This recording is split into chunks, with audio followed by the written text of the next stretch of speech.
శ్రోతలకు నా హృదయపూర్వక నమస్కారములు. మన శ్రోతలలో ఒక సోదరుడు ప్రశ్నను పంపడం జరిగింది. ఆ ప్రశ్న, మీరు ఆత్మజ్ఞానము ఆధ్యాత్మిక చదువు అని ఆధ్యాత్మిక విద్యాలయము పేరుతో ఈ శీర్షికలు చెబుతున్నారు. ఈ శీర్షికలలో మీరు ఎక్కువగా మనలోని ప్రాణశక్తే అనంత ఆత్మశక్తి అని చెబుతున్నారు. వాటికి సంబంధించిన వివరముగా శీర్షికలు అందిస్తున్నారు. అయితే దేవుళ్ళు దేవతలు లేనట్టేనా?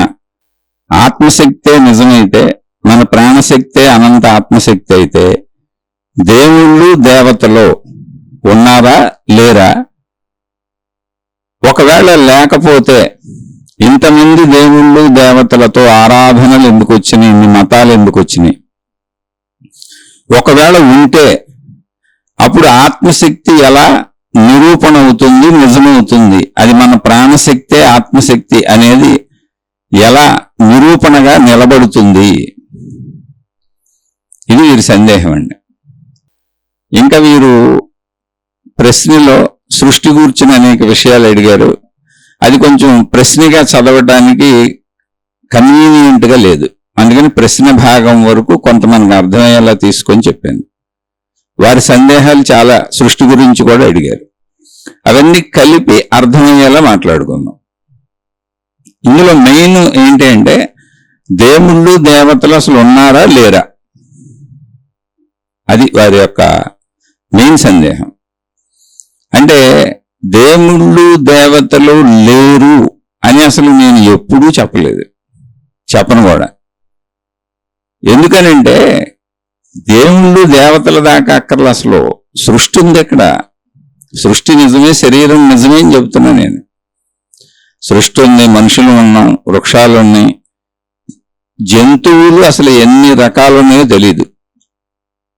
జంతు జాతులు 84 లక్షల రకాలు ఉన్నాయి అని ఇంతకు ముందు మన పూర్వీకులైన పెద్దల శాస్త్రాలలో చెప్పారు. 84 లక్షల రకాలకే మళ్ళీ వివరణ కూడా ఇచ్చారు. స్వేదజములు, అండజములు, పెండజములు, ఉద్భిజములు. ఇక్కడ స్వేదజములు అంటే చెమట నుంచి వచ్చేవి, చెమట ద్వారా ఏర్పడతాయి. మీరు గమనించి చూడండి, ఒక ఉక్కపోతతనం వస్తుంది, చెమట వస్తుంది. మనిషి తలలో పేలు పడతాయి, చెమట నుంచి వస్తాయి. అలాగే మీరు ఏదైనా పిండిలు, ఏదైనా ఆహార పదార్థాలు మీరు అలా నిలవ పెట్టేస్తే అందులో పురుగులు వాటంతటా అవి తయారైపోతాయి. చనిపోయినటువంటి అనేక జీవులనే అలా వదిలేసి కొల్లబెట్టేసినట్టు వదిలేస్తే దాని నిండా పురుగులు ఏర్పడిపోతాయి, అక్కడే ఏర్పడిపోతాయి. అంటే ఎక్కడికక్కడ సృష్టి జీవత్వాన్ని పొందేలా ఉంది. ఈ స్వేదజములు వాతావరణంలో తయారైపోతాయి, చెమట వలన అనుకోండి, లేదా ఉక్కపోత వలన. మనకు అర్థం అంటే మనుషులకు చెప్పుకుంటున్నారు కనుక మనుషులకు అర్థమయ్యే భాషలోనే చెప్పారు. మనకి చెమట పడుతుంది కాబట్టి, అది ఎందుకు పడుతుంది? ఉక్కపోత నుంచి కాబట్టి స్వేదజములు. మనుషుల తలలోనే పేర్లు వస్తాయి. అసలు అలా అనేక జీవులు పుడతాయి సృష్టిలో. ఇది మనుషులకు అర్థమయ్యేలా చెప్పబడుతున్న భాష స్వేదజములు అంటే చెమట నుంచి. అండజములు అంటే గుడ్లు నుంచి. అంటే కొన్ని జంతువులు గుడ్లు పెడతాయి. ఇప్పుడు కోడి గుడ్డు పెడుతుంది, బాతు గుడ్డు పెడుతుంది. ఇలా కొన్ని గుడ్లు పెట్టి ఆ గుడ్డులో పిల్ల తయారవుతుంది. పక్షులు అనేకం గుడ్లు పెడతాయి. పక్షి జాతి అంతా ఇంచుమించు గుడ్ల నుంచే వస్తుంది. ఆ గుడ్లు పొదుగుతాయి, తర్వాత గుడ్లోంచి పిల్ల కొంతకాలానికి వస్తుంది. అలా అనేకం బల్లులు, పాములు ఇవన్నీ గుడ్లు పెడతాయి. అంటే అండజములు, అండము అంటే గుడ్డు నుంచి వస్తుంది. పెండజములు అంటే మానవులు పెండ రూపంలో తయారవుతారు. స్త్రీ పురుషులు కలిసినప్పుడు లోపల స్త్రీ కణము పురుష కణము రెండు కలిసినప్పుడు బిడ్డ తయారవటం జరుగుతుంది. ఈ తయారైంది పెండ రూపం. అంటే ముందు పెండ రూపం, మాంస పెండ రూపం ధరించి ఆ పెండము అవయవాలు ధరిస్తుంది. మనిషికైతే 9 నెలలు. అనేక జంతువులు అలా పెండ రూపంలో ఉంటాయి. మనకు బయటకు వచ్చేటప్పటికి బిడ్డ వస్తుంది.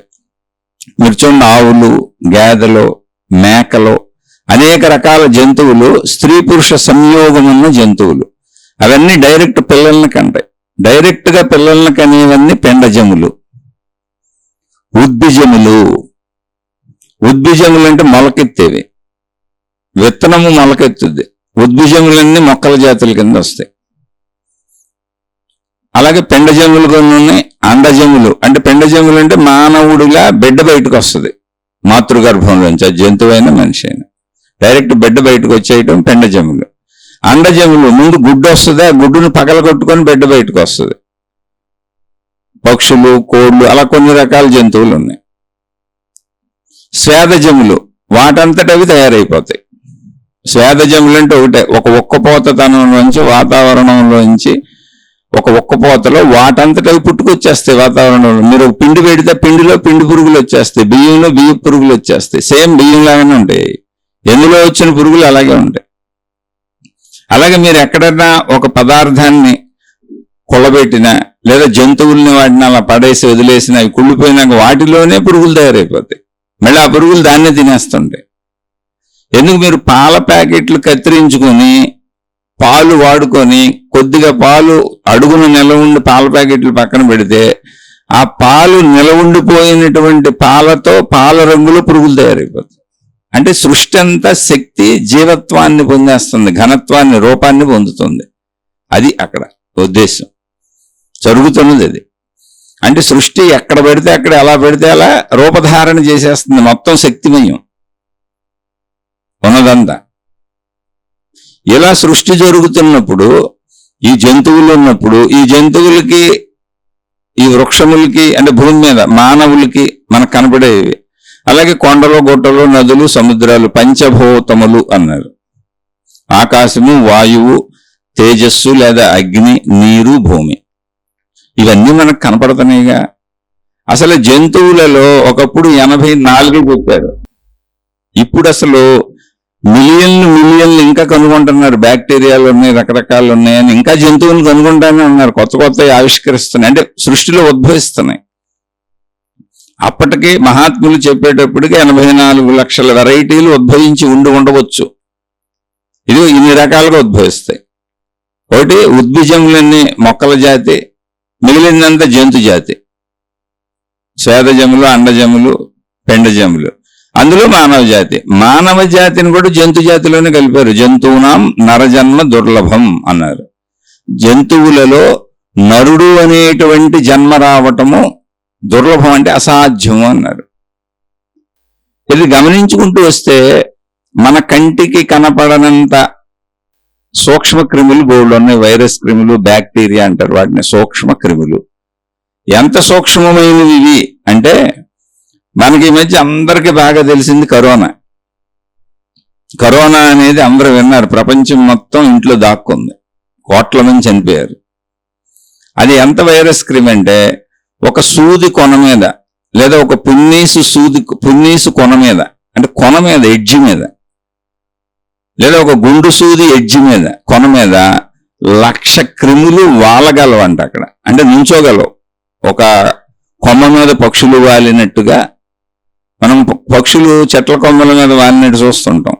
కాకులు అక్కడక్కడ వాళ్తా ఉంటాయి, కరెంటు తీగల మీద లేకపోతే కొమ్మల మీద కనపడతా ఉంటాయి. పావురాలు బోల్ చోట్ల కనపడతా ఉంటాయి, వాళ్తా ఉంటాయి. అలా 1,00,000 క్రిములు సూది కొన మీద వాలగలవంటాయి. అంటే అది ఎంత చిన్న సైజు చూడండి. అసలు సూది కొన ఎంత ఉంటుంది మానవుడి సైజులో?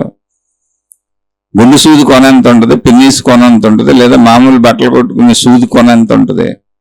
ఎడ్జ్ కొన అంటే చివరి భాగం, దాని మీద 1,00,000 క్రిములు వాలగలవు. అంటే అవి ఇంకెంత చిన్నవో చూడండి. అంటే మనం అసలు వాటిని చూడలేము. అంటే మనం ఇప్పుడు కనీసం ఆ వైరస్, బ్యాక్టీరియాని, ఆ కరోనా అనే వైరస్ని మనం చూడాలంటే, అంటే కంటికి కనపడే సైజులో, అతి తక్కువ ధూళి కనవంత సైజులో దాన్ని చూడాలి మనం అంటే, దాన్ని 1,00,000 రెట్లో 2,00,000 రెట్లో పెద్దది చేయాలి. అందుకే మైక్రోస్కోపులు వాడతారు మనకి జబ్బులు వచ్చినప్పుడు కనుక్కోవటానికి. డాక్టర్ల దగ్గర పరికరాలు ఉంటాయి. ఆ పరికరాలు 1,00,000 రెట్లు ల్యాబొరేటరీలో రక్త పరీక్షలు, మిగిలిన పరీక్షలన్నీ ఈ పరికరాలతో చేస్తారు. అవి అతి సూక్ష్మమైనటువంటి కణజాలాన్ని, క్రిముల్ని 1,00,000 రెట్లు పెద్దవి చేసి చూపిస్తాయి. అందుకని వాళ్ళకి కనపడుతుంది, కంటికి కనపడేలా తయారవుతుంది. అది కూడా చిన్న ధూళి కణం అంతమండి, అంత పెంచితే. అలా ఈ సృష్టి అంతా ఉన్నప్పుడు దేవుళ్ళు దేవతలు లేరు అనుకోవటానికి ఏముంది? ఇప్పుడు బ్యాక్టీరియా మనకు కనపడతలేదు, మన కంటికి కనపడే స్థాయి, మన చెవికి వినపడే స్థాయి, మన ముక్కుకు వాసన దొరికే స్థాయి, మన నాలుకకు రుచి దొరికే స్థాయి, మన చర్మానికి స్పర్శ దొరికే స్థాయి ఒక లిమిట్లో ఉంది. అంటే మనిషి తెలుసుకోగలిగిందంతా ఒక లిమిట్లో ఉంది. అంటే ఒక స్టేజ్ కంటే తక్కువలో శబ్దస్పర్శ రూపరసగంధములు తెలుసుకోలేం, ఒక స్టేజ్ కంటే ఎక్కువలో కూడా శబ్దస్పర్శ రూపరసగంధములు తెలుసుకోలేం. అంటే మన లోకం మన శరీర నిర్మాణాన్ని బట్టి ఉంది, అది మన లోకం. అలాగే ఒక ఏనుగు శరీర నిర్మాణానికి దాని లోకం, ఒక దోమ శరీర నిర్మాణానికి దాని లోకం, ఒక చెట్టు శరీర నిర్మాణానికి దాని లోకం. అలా ఇక్కడ ఉన్నవన్నీ మొత్తం జడ జీవ పదార్థములని మనం ఏమనుకుంటున్నాము, వాటి శరీర నిర్మాణము బట్టి వాటి లోకములు ఉన్నాయి.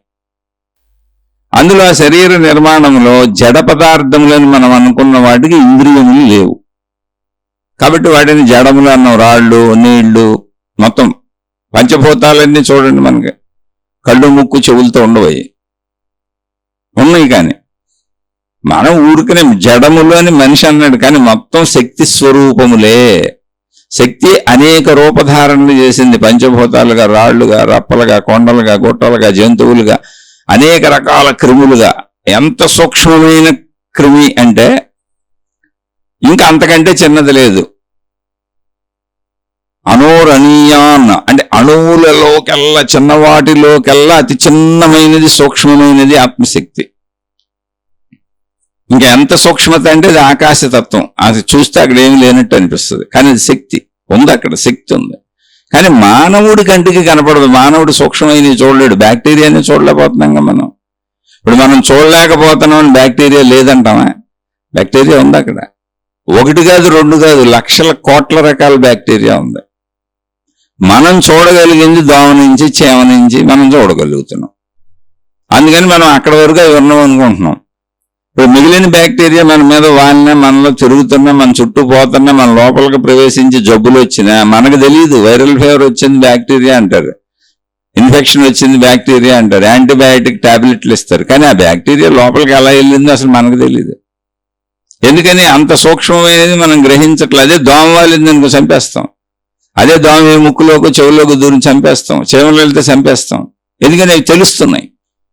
అవి మనకి శబ్దస్పర్శ రూపరసగంధముల ద్వారా తెలిసేలా ఉన్నాయి. అంతకంటే తక్కువ స్థాయి తెలియదు మనకి, కానీ వాటికి కూడా మందులు వాడుకుంటున్నాం. ఇప్పుడు కరోనాకు కూడా వ్యాక్సినేషన్ చేశారు, కానీ కరోనా అనేది ఎలా ఉంటుందో మనకు తెలియదు, ఎప్పుడు మనలో దూరిందో మనకు తెలియదు, దానివల్ల ఎలా వ్యాధులు ప్రబలనయో మనకు తెలియదు, ఎందుకు చచ్చిపోయారో చచ్చిపోయిన వాళ్ళకి తెలియదు. కానీ చనిపోవటం అయితే జరిగింది, ఖచ్చితంగా జరిగింది.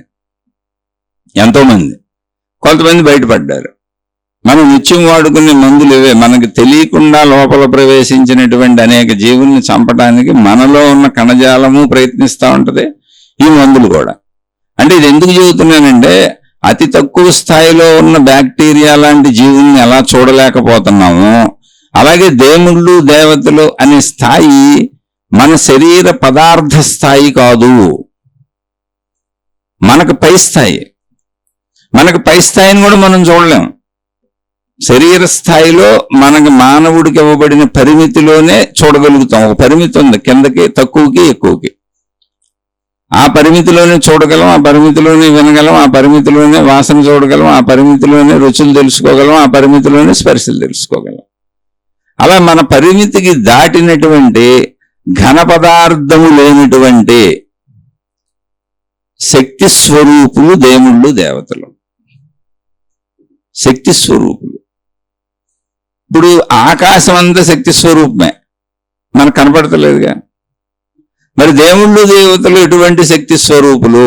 ఆకాశములాగా శక్తి స్వరూపులా కాదు. దేవుళ్ళు దేవతలు ఆకాశతత్వానికి కింద స్థాయి, ఆకాశతత్వం ఆఖరి స్థాయి. అందులో అన్ని కలిసిపోతాయి. దేవుళ్ళు దేవతలు కలిసిపోతారు, మనుషులు కలిసిపోతారు. అందుకే సర్వం కల్విదం బ్రహ్మ, మొత్తం ఉన్నదంతా బ్రహ్మమే. సర్వం ఆత్మమయం జగత్, ఉన్నదంతా అనంత ఆత్మశక్తే. ఓకే, అయితే మరి ఏంటి? దోమలేంటి, చేమలేంటి, నీ జాతులేంటి, 84 లక్షల రకాలని శాస్త్రాలు చెప్పారు, ఇప్పటికి ఇంకా కనుక్కుంటున్నారు, కొత్త కొత్త ఉద్భవిస్తున్నాయి. అంటే కొత్త కొత్త ఉద్భవిస్తున్నాయి. ఆనాటికి 84 లక్షల రకాలు అయి ఉండవచ్చు, కానీ సృష్టి వ్యాప్తి చెందుతూనే ఉంది. ఇంకా మిలియన్లు కనుక్కుంటున్నారు సైంటిస్టులు. అంటే ఉద్భవిస్తున్నాయి. ఇప్పుడు కరోనా అనేది కొత్తగా ఉద్భవించింది, అంతకుముందు లేదు. అది వాతావరణ పరిస్థితుల్లో, భౌగోళిక పరిస్థితుల్లో కొత్తగా ఉద్భవిస్తున్నాయి. అలా ఉద్భవించేవన్నీ ఉన్నాయి. ఆ బ్యాక్టీరియాలను మనం చూడలేం కాబట్టి లేదనుకుంటున్నాం, కానీ దానివల్ల మనం ప్రమాదాలకు లోనవుతున్నాం, జబ్బులకు లోనవుతున్నాం, బాధలకు లోనవుతున్నాం, డాక్టర్ల దగ్గరికి వెళ్తున్నాం.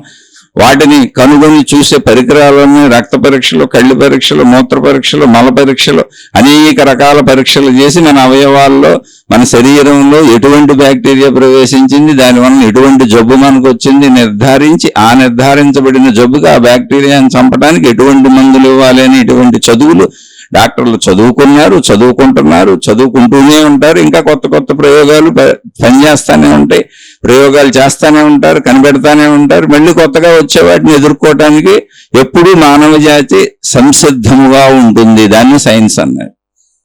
ఆ సైన్స్ మెడికల్ పరంగానూ ఉండొచ్చు, అనేక రకాలైనటువంటి వాహనాల పరంగానూ ఉండొచ్చు, ర్యాకెట్ల పరంగానూ ఉండొచ్చు, ఇతర గ్రహాలను కనుగొనేదిలా ఉండొచ్చు, వాతావరణ పరిస్థితుల ప్రకారం ఉండొచ్చు. మొత్తం సైన్స్ విశ్వాన్ని పరిశీలిస్తూ ఉంటుంది రకరకాలుగా. అదంతా సైన్సే.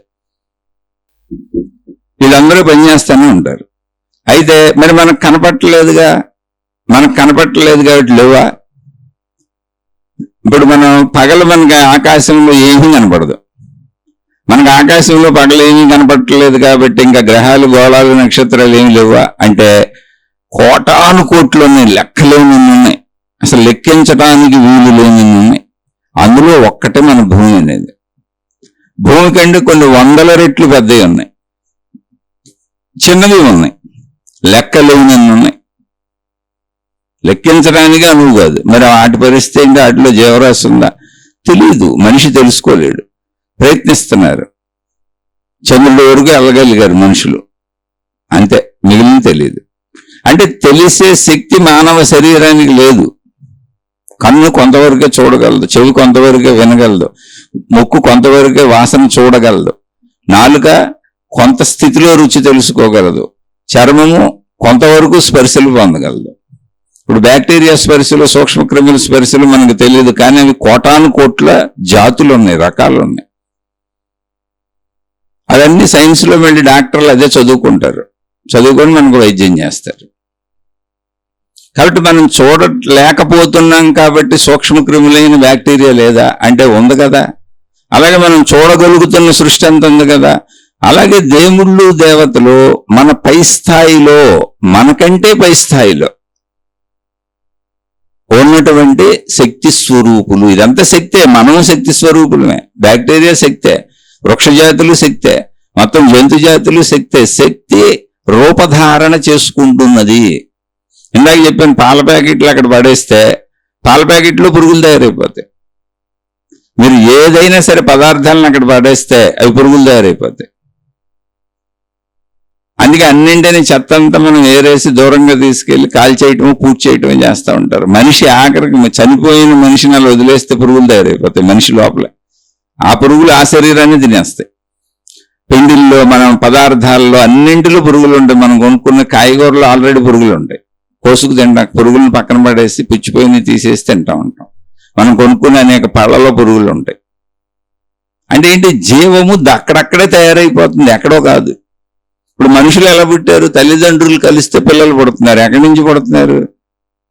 తండ్రిలో తల్లిలో దాక్కున్నారేంటి ఎక్కడన్నా రహస్యంగా? దాక్కోలేదుగా ఎవరు కాదు. జీవము అంటే తండ్రిలో తల్లిలో ఉన్నటువంటి జీవశక్తి, వీర్యము అనేటువంటి శక్తి పిల్లల్ని కనేలా అయింది. ఆ వీర్యం ఎలా తయారైంది? శక్తే అంతా. మనం తీసుకున్న ఆహార పదార్థాలు ఏమైనాయి? ఆహార పదార్థాలన్నీ జీర్ణమై రక్తంగా మారినాయి. శరీరమే మార్చుకుంటుంది, శరీరానికి ఆ శక్తి ఉంది. రక్తం తర్వాత ఆ రక్తంలో కొంత భాగం మన శరీరంలో మాంసం అవుతుంది, ఎముకలు అవుతుంది, మజ్జ అవుతుంది. అందుకే లావు అవుతూ సన్నబడతా ఉంటాం. చిన్నతనం నుంచి పెరుగుతూ ఉంటుంది శరీరం. అందులో మళ్ళీ కొంత భాగం మజ్జ కూడా అయిపోయినాక వీర్యముగా తయారవుతుంది. స్త్రీ పురుషులు కలిసినప్పుడు మాత్రమే ఆ వీర్యం బయటకు వస్తుంది. విడిగా వీర్యము ఉపయోగం లేదు. శరీరంలో మనకు కనపడదు. అది స్త్రీ పురుష కలయికలో జననాంగాల నుంచి మాత్రమే వీర్యం వస్తుంది. అది పిల్లలు పుట్టేలా ఉంది. అంటే పిల్లలు ఎక్కడి నుంచి పుడుతున్నారు? ఆల్రెడీ మనిషిలో ఉన్న శక్తి నుంచి. మనిషికి ఎక్కడి నుంచి వచ్చాడు? శక్తిలో నుంచి వస్తున్నాడు. ఇప్పుడు ఆహారం మళ్ళీ మనిషి కింద మారిపోతుంది. మనుషులు తిన్న ఆహారం మనిషి కింద మారిపోతుంది. ఆ మనిషి మళ్ళీ మనుషుల్ని సృష్టిస్తున్నాడు. సృష్టి అంతా ఇలాగే సాగుతుంది. అందుకని గమనిస్తే మొత్తం శక్తి, సర్వం ఆత్మమయం జగత్, శక్తిమయం జగత్. ఈ మనుషులు అద్భుతంగా రావక్కర్లా. మీరు పాల ప్యాకెట్లు అవతల పడేసినా అందులో పురుగులు ఉత్పత్తి అయిపోతాయి. అలా సృష్టిలో వాటందరూ ఉత్పత్తి అయిపోయి బోర్డులు ఉన్నాయి. అందుకే ఎప్పుడు మనం శుభ్రపరుచుకుంటూ ఉంటాం. ఇళ్ళు, బట్టలు, వస్తువులు ఇవన్నీ ఊడ్చుకుంటూ తుడుచుకుంటూ. లేదంటే క్రిమికీటకాదులతో మానవ జాతి నశించిపోద్ది. అనేక జబ్బులు వచ్చేస్తాయి శుభ్రపరుచుకోకపోతే. ఎలా అయితే దానంతట అది సృష్టిలో కొన్ని చైతన్య పదార్థములు అంటే కదిలేవి, చైతన్యములు అంటే కదిలేవి. మనం చైతన్యములని మనిషి పెట్టుకున్నాడు. అంటే మనిషి కంటికి కనపడుతుంది కదులుతూ, అవి కదిలేవి. జడములు అంటే ఏంటి? మనిషి కంటికి అవి కదలకుండా ఒకే చోట ఉన్నట్టు కనపడుతున్నాయి. అందుకని మనిషి పెట్టుకున్న పేరు జడములు, చైతన్యములు అంతే తప్ప అవి జడములు కాదు. అవి కూడా శక్తి స్వరూపమే. శక్తి అనేక రకాలుగా ఉంది. అందులో కదులుతున్న శక్తి, రూపధారణ జరిగి శరీరములుగా కదులుతున్నటువంటి శక్తిని చైతన్యములు అన్నాడు. కదలనటువంటి శక్తిని జడములు అన్నాడు. అలా మన కంటికి కనిపించని అనేక జీవజాతులు ఉన్నాయి. అలాగే మనకి పైనున్నటువంటి జీవములు, మనకు పైనున్నటువంటి శక్తి తత్వములు, దేవుళ్ళు, దేవతలు, వీళ్ళంతా ఎక్కడ ఉన్నారు? మనకు పైన ఉన్నారు. మన పైలోకములు. మన పైలోకములు అంటే మన నెత్తి మీద ఉన్న పైలోకములని కాదు. ఇప్పుడు లోకము అంటే ఏంటో చెప్పన, మానవుడి శరీర నిర్మాణాన్ని బట్టి మానవుడికి కనపడేదంతా మానవుడి లోకం అండి. మనం అది ఉందని నమ్ముతాం, నిజమని నమ్ముతాం. మనకి కనపడదంతా లేని లోకం. మనకి ఇప్పుడు బ్యాక్టీరియా మనకి లేదు లెక్క ప్రకారం. అది ఉందనుకుంటే అసలు బతకలేదు. మనకు కనపడుతుంది అనుకోండి బ్యాక్టీరియా, మనం కూర్చున్న చోట మన చుట్టూ కోటాను బ్యాక్టీరియా ఎగురుతూ ఉంటుంది. మన మీద వాలిపోయి ఉండొచ్చు. ఎందుకంటే ఒక సూది కొన మీదే 1,00,000 నిలబడగలిగినప్పుడు మన తల మీద కోటాను కోట్లు ఉంటాయి. మన శరీరం మీద వాలి కోటాను కోట్లు ఉంటాయి. మనం మాట్లాడుతుంటే, మనం తిరుగుతుంటే, నడుస్తుంటే వాతావరణంలో కోట్లు కోట్లు కోట్లు కనపడతాయి. కానీ అవి మనకు కనపడలేదు కనుక హాయిగా లేవు అనుకొని తిరిగేస్తున్నాం. వాటన్నిటికంటే సూక్ష్మమైనది ఆకాశము అనేటువంటి ఒరిజినల్ శక్తి, ఆత్మశక్తి, ప్రాణశక్తి. అదే వీటికంటే సూక్ష్మమైంది. మనకు బ్యాక్టీరియానే కనపడి చావకపోతే ఇంకా ఆకాశ శక్తి ఎలా కనపడుతుంది? అంతకంటే సూక్ష్మమైంది. అందుకని అక్కడ కూడా అదేమీ లేదనుకొని మనం చక్కగా తిరుగుతున్నాం. ఇప్పుడు మానవ లోకం ఏంటి? మనిషికి కనపడినంత వరకు మాత్రమే, వినపడినంత వరకు మాత్రమే, మనిషి గ్రహించగలిగినంత వరకు మాత్రమే. తర్వాత మనిషికి లోకం లేదు. అందుకని లోకము అంటే అనేక లోకాలు ఉన్నాయని కాదు. మనకి కనపడే లోకం మనదే. అలాగే చీమకు కనపడే లోకం దాంది, దోమకు కనపడే లోకం దాంది, ఏనుగు కనపడే లోకం దాంది. అలా ఎవరికి కనపడే లోకం దాంది. ఒకే లోకము ఆ శరీర నిర్మాణాన్ని బట్టి ఒక్కొక్క దానికి ఒక్కొక్కలా కనపడుతుంది. ఇంతకీ లోకం అంతా ఒకటే. సర్వం ఆత్మమయం జగత్. ఉన్నదంతా ఆత్మలోకమే, ఉన్నదంతా బ్రహ్మమోని లోకమే. అదే సర్వవ్యాపక ఆకాశము, ఒకే లోకం. ఈ ఆకాశములో మొత్తం శక్తి అవటం వలన ఎక్కడికక్కడ ఏదో పాల ప్యాకెట్ పక్కన పడేస్తే అందులో పురుగులు జీవోత్పత్తి జరిగిపోయినట్టు, ఏ పదార్థంలోనైనా జీవోత్పత్తి నిలవబెడితే జీవోత్పత్తి జరిగిపోయినట్టు, పదార్థములే శక్తిగా, ఇప్పుడు మనం తిన్న ఆహార పదార్థాలన్నీ మనుషులు ఎలా శక్తిగా మారుతున్నాయో, జంతువులు తినేవన్నీ వాటిలో ఎలా శక్తిగా మారుతున్నాయో, ఆ మొత్తం శక్తిమయం. అక్కడ శక్తి ఎక్కడికెక్కడ తనను తాను వ్యక్తపరుచుకుంటుంది. ఆ వ్యక్తపరుచుకున్నదే సృష్టి. మళ్ళీ వ్యక్తపరుచుకోబడిన సృష్టి అంతా కూడా శక్తిలోనే లయించిపోతుంది, శక్తిలోనే వ్యక్తపరచబడింది. అదే ఆకాశము. ఆకాశంలో వ్యక్తపరచబడి ఆకాశంలోనే లయించిపోతుంది. ఒక మనిషిలోనే కోపం ఉంది, ఒక మనిషిలోనే దయ ఉంది, ఒక మనిషిలోనే జాలి ఉంది, ఒక మనిషిలోనే కరుణ ఉంది, ఒక మనిషిలోనే భయభత్సం ఉంది, ఒక మనిషిలోనే భయానకం ఉంది. అన్నీ ఒక మనిషే ప్రవర్తిస్తాడు. అవన్నీ ఆ మనిషిలోనే ఉన్నాయి, ఆ మనిషితో కలిసే ఉన్నాయి. కానీ వ్యక్తపరచబడినప్పుడు అది బయటకు తెలుస్తుంది మనకి. అలా అనంత ఆత్మశక్తిలో ఇప్పుడు సృష్టిలో ఎన్నున్నాయో అన్నీ వ్యక్తపరచబడుతున్నాయి. సృష్టిలో మనం చూస్తున్నాయన్నీ ముందు ఈ పంచభూత స్థితులు. ఈ పంచభూతాలన్నీ కూడా మళ్ళీ ఏమవుతున్నాయి, దానిలో అవి లయిస్తున్నాయి, అక్కడక్కడే ఉన్నాయి, కదులుతున్నాయి, చైతన్యత ఉంది, అన్ని కలుస్తున్నాయి, అలా జీవులు ఏర్పడుతున్నాయి. ఎక్కడ ఏ జీవి ఏర్పడినా, ఎక్కడ ఏ సృష్టి ఏర్పడినా, అది రాయైనా రప్పైనా జడమైనా చైతన్యమైనా మొత్తం పంచభూతాత్మకము సృష్టి అంతా. పంచభూతాత్మకమైన సృష్టి అంతా, పంచభూతాలు 5 వేరువేరుగా ఉన్నాయంటే కాదు, అన్ని ఆకాశతత్వములు ఇమిడిపోయి ఉన్నాయి. అంటే ఆకాశతత్వమును తనను తాను వ్యక్తపరుచుకుంటున్నది సృష్టిగా.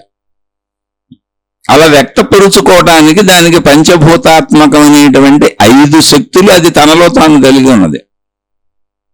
దాని మొదటి స్థితి ఆకాశము, దాని 2వ స్థితి వాయువు, దాని 3వ స్థితి తేజస్సు, దాని 4వ స్థితి ద్రవత్వము, దాని 5వ స్థితి ఘనత్వము, భూమి, నీరు, భూమి. మళ్ళీ ఇవన్నీ దాని స్థితులు, ఇవన్నీ కలుస్తూ రూపాలు ఉత్పత్తి అవుతున్నాయి, శరీరాలు ఉత్పత్తి అవుతున్నాయి, వృక్షాలు ఉత్పత్తి అవుతున్నాయి, సృష్టి ఉత్పత్తి అవుతుంది. మళ్ళీ ఇవన్నీ విడిపోతూ విఘటనం చెందుతూ, అంటే ఎలా కలిసినాయో ఆ కలిసిన ప్రాసెస్ ప్రకారం అవి ఎంతకాలం జీవిస్తాయో, ఆ కలయిక వలన ఎంత ఆయువు వాటికి ఏర్పడిందో అంతకాలం అవి జీవించి ఆ తర్వాత విఘటనం చెంది మళ్ళీ పంచభూతాల్లో కలిసిపోతున్నాయి. పంచభూతాలు అనంత ఆత్మలోనే ఉన్నాయి, ఆత్మకు భిన్నంగా లేవు. మనిషిలోనే సమస్త గుణములు ఉన్నట్టు. ఇప్పుడు పిల్లలు పుట్టక ముందు మనం పెళ్లి చేసుకున్నాం, ఇంకా పెళ్లి చేసుకోలేదు అసలు. మనకు పెళ్లి చేసుకున్నాక తర్వాత పిల్లలు పుట్టారు. మనకు పుట్టబోయే పిల్లలు ఎక్కడున్నారు? ఇప్పుడు మనలోనే ఉన్నారు, మనలోనే ఉన్నారు, వ్యక్తపరచబడతారు. అప్పుడు మనకు పుట్టబోయే పిల్లలందరూ మనకు వివాహం అయినాక, మనకు భార్య వచ్చినాక, ఆ స్త్రీతో కలిసినాక, ఆ స్త్రీ పురుషుల కలయికలో మనలో ఉన్న శక్తి వ్యక్తపరచబడి, స్త్రీ పురుష కణాల కలయిక చేత ఆ శక్తి వ్యక్తపరచబడుతుంది. వ్యక్తపరచబడినటువంటి వీర్యము, వ్యక్తపరచబడినప్పుడు వీర్యము అనేది విడుదలవుతుంది శరీరంలోంచి. మన శక్తి అది మనకు భిన్నముగా బయటకు వచ్చేస్తుంది. అది భిన్నముగా బయటకు వచ్చింది మాతృగర్భంలో కణజాలం కలుస్తుంది. వెళ్ళి 2 కణాలు కలుస్తాయి అంతే, స్త్రీ పురుష కణాలు. అవి మళ్ళీ మనిషిగా రూపుదాలుస్తాయి. అన్నిటికీ అంతే సృష్టి. అంటే శక్తి అనేక రకములుగా అదే సృష్టిగా అయిపోతుంది. మీరు గమనించుకుంటూ వెళ్తే మానవులందరూ మానవుల నుంచి వస్తారు. అలా మూలానికి వెళ్ళిపోయాం అనుకోండి, శక్తి మిగులుతుంది. అలా వెళ్లే వరకు అర్థం, మూలంకి వెళ్ళి అది అనంత ఆత్మశక్తి అని అర్థం చేసుకునే వరకు ఆత్మజ్ఞాన చదువు, ఆధ్యాత్మిక చదువు చదువుకుంటూ సందేహాలు తీర్చుకుంటూ ఉండాలి. ఇలా మొత్తం మనం చదువుకుంటూ సామాన్య మానవ స్థాయి నుంచి మనం మొదలయ్యేది ఎక్కడి నుంచి? మానవ స్థాయి. నేను మామూలు మనిషిని, ఈ శరీరం నాది, ఇంతే నాకు తెలుసు. నాకు భిన్నంగా బోల్డ్ మంది మనుషులు ఉన్నారు, బోల్డ్ సృష్టి ఉంది, వృక్షాలు ఉన్నాయి, జంతువులు ఉన్నాయి. నాకు ఈ భూమి మీద ఉన్న సృష్టి, కనపడుతున్న సృష్టి నాకు తెలుసు. ఇది మానవ లోకము.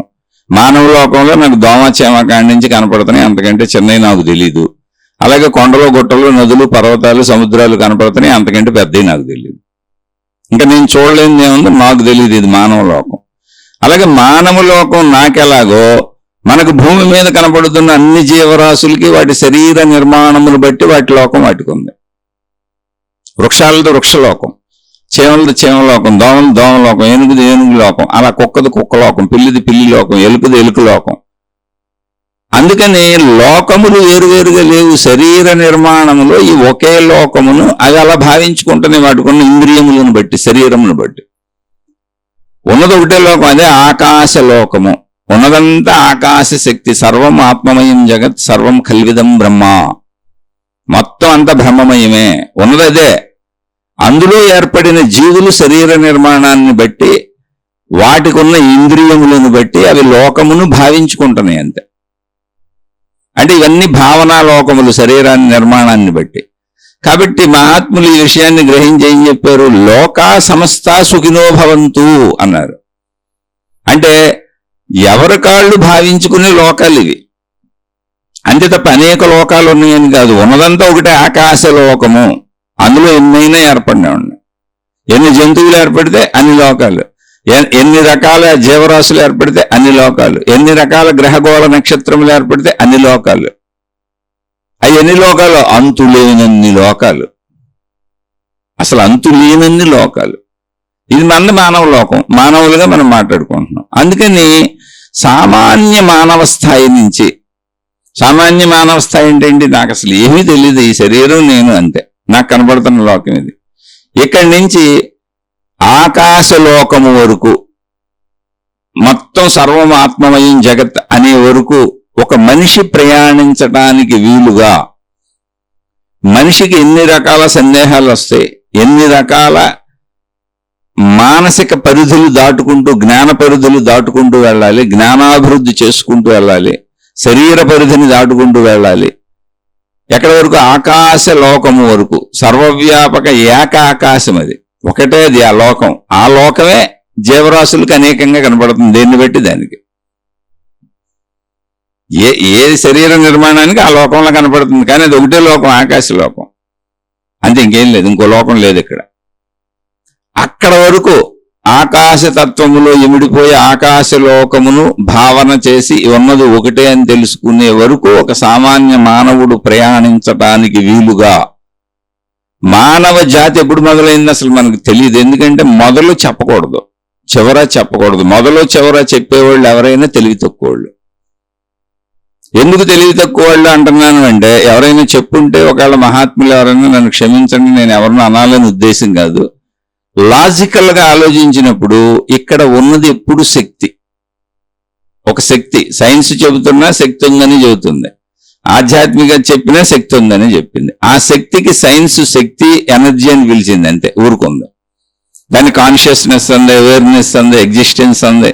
సైన్స్ రకరకాల ఇంగ్లీష్ పదాల్లో చెప్పింది, అంతే. వాటికి తెలుగు పదాలు ఉన్నాయి. ఎగ్జిస్టెన్స్ అంటే ఉనికి, కాన్షియస్నెస్ అంటే చేతన, అవేర్నెస్ అంటే ఎరుక, ఇలా అనేక పదాలు ఉన్నాయి.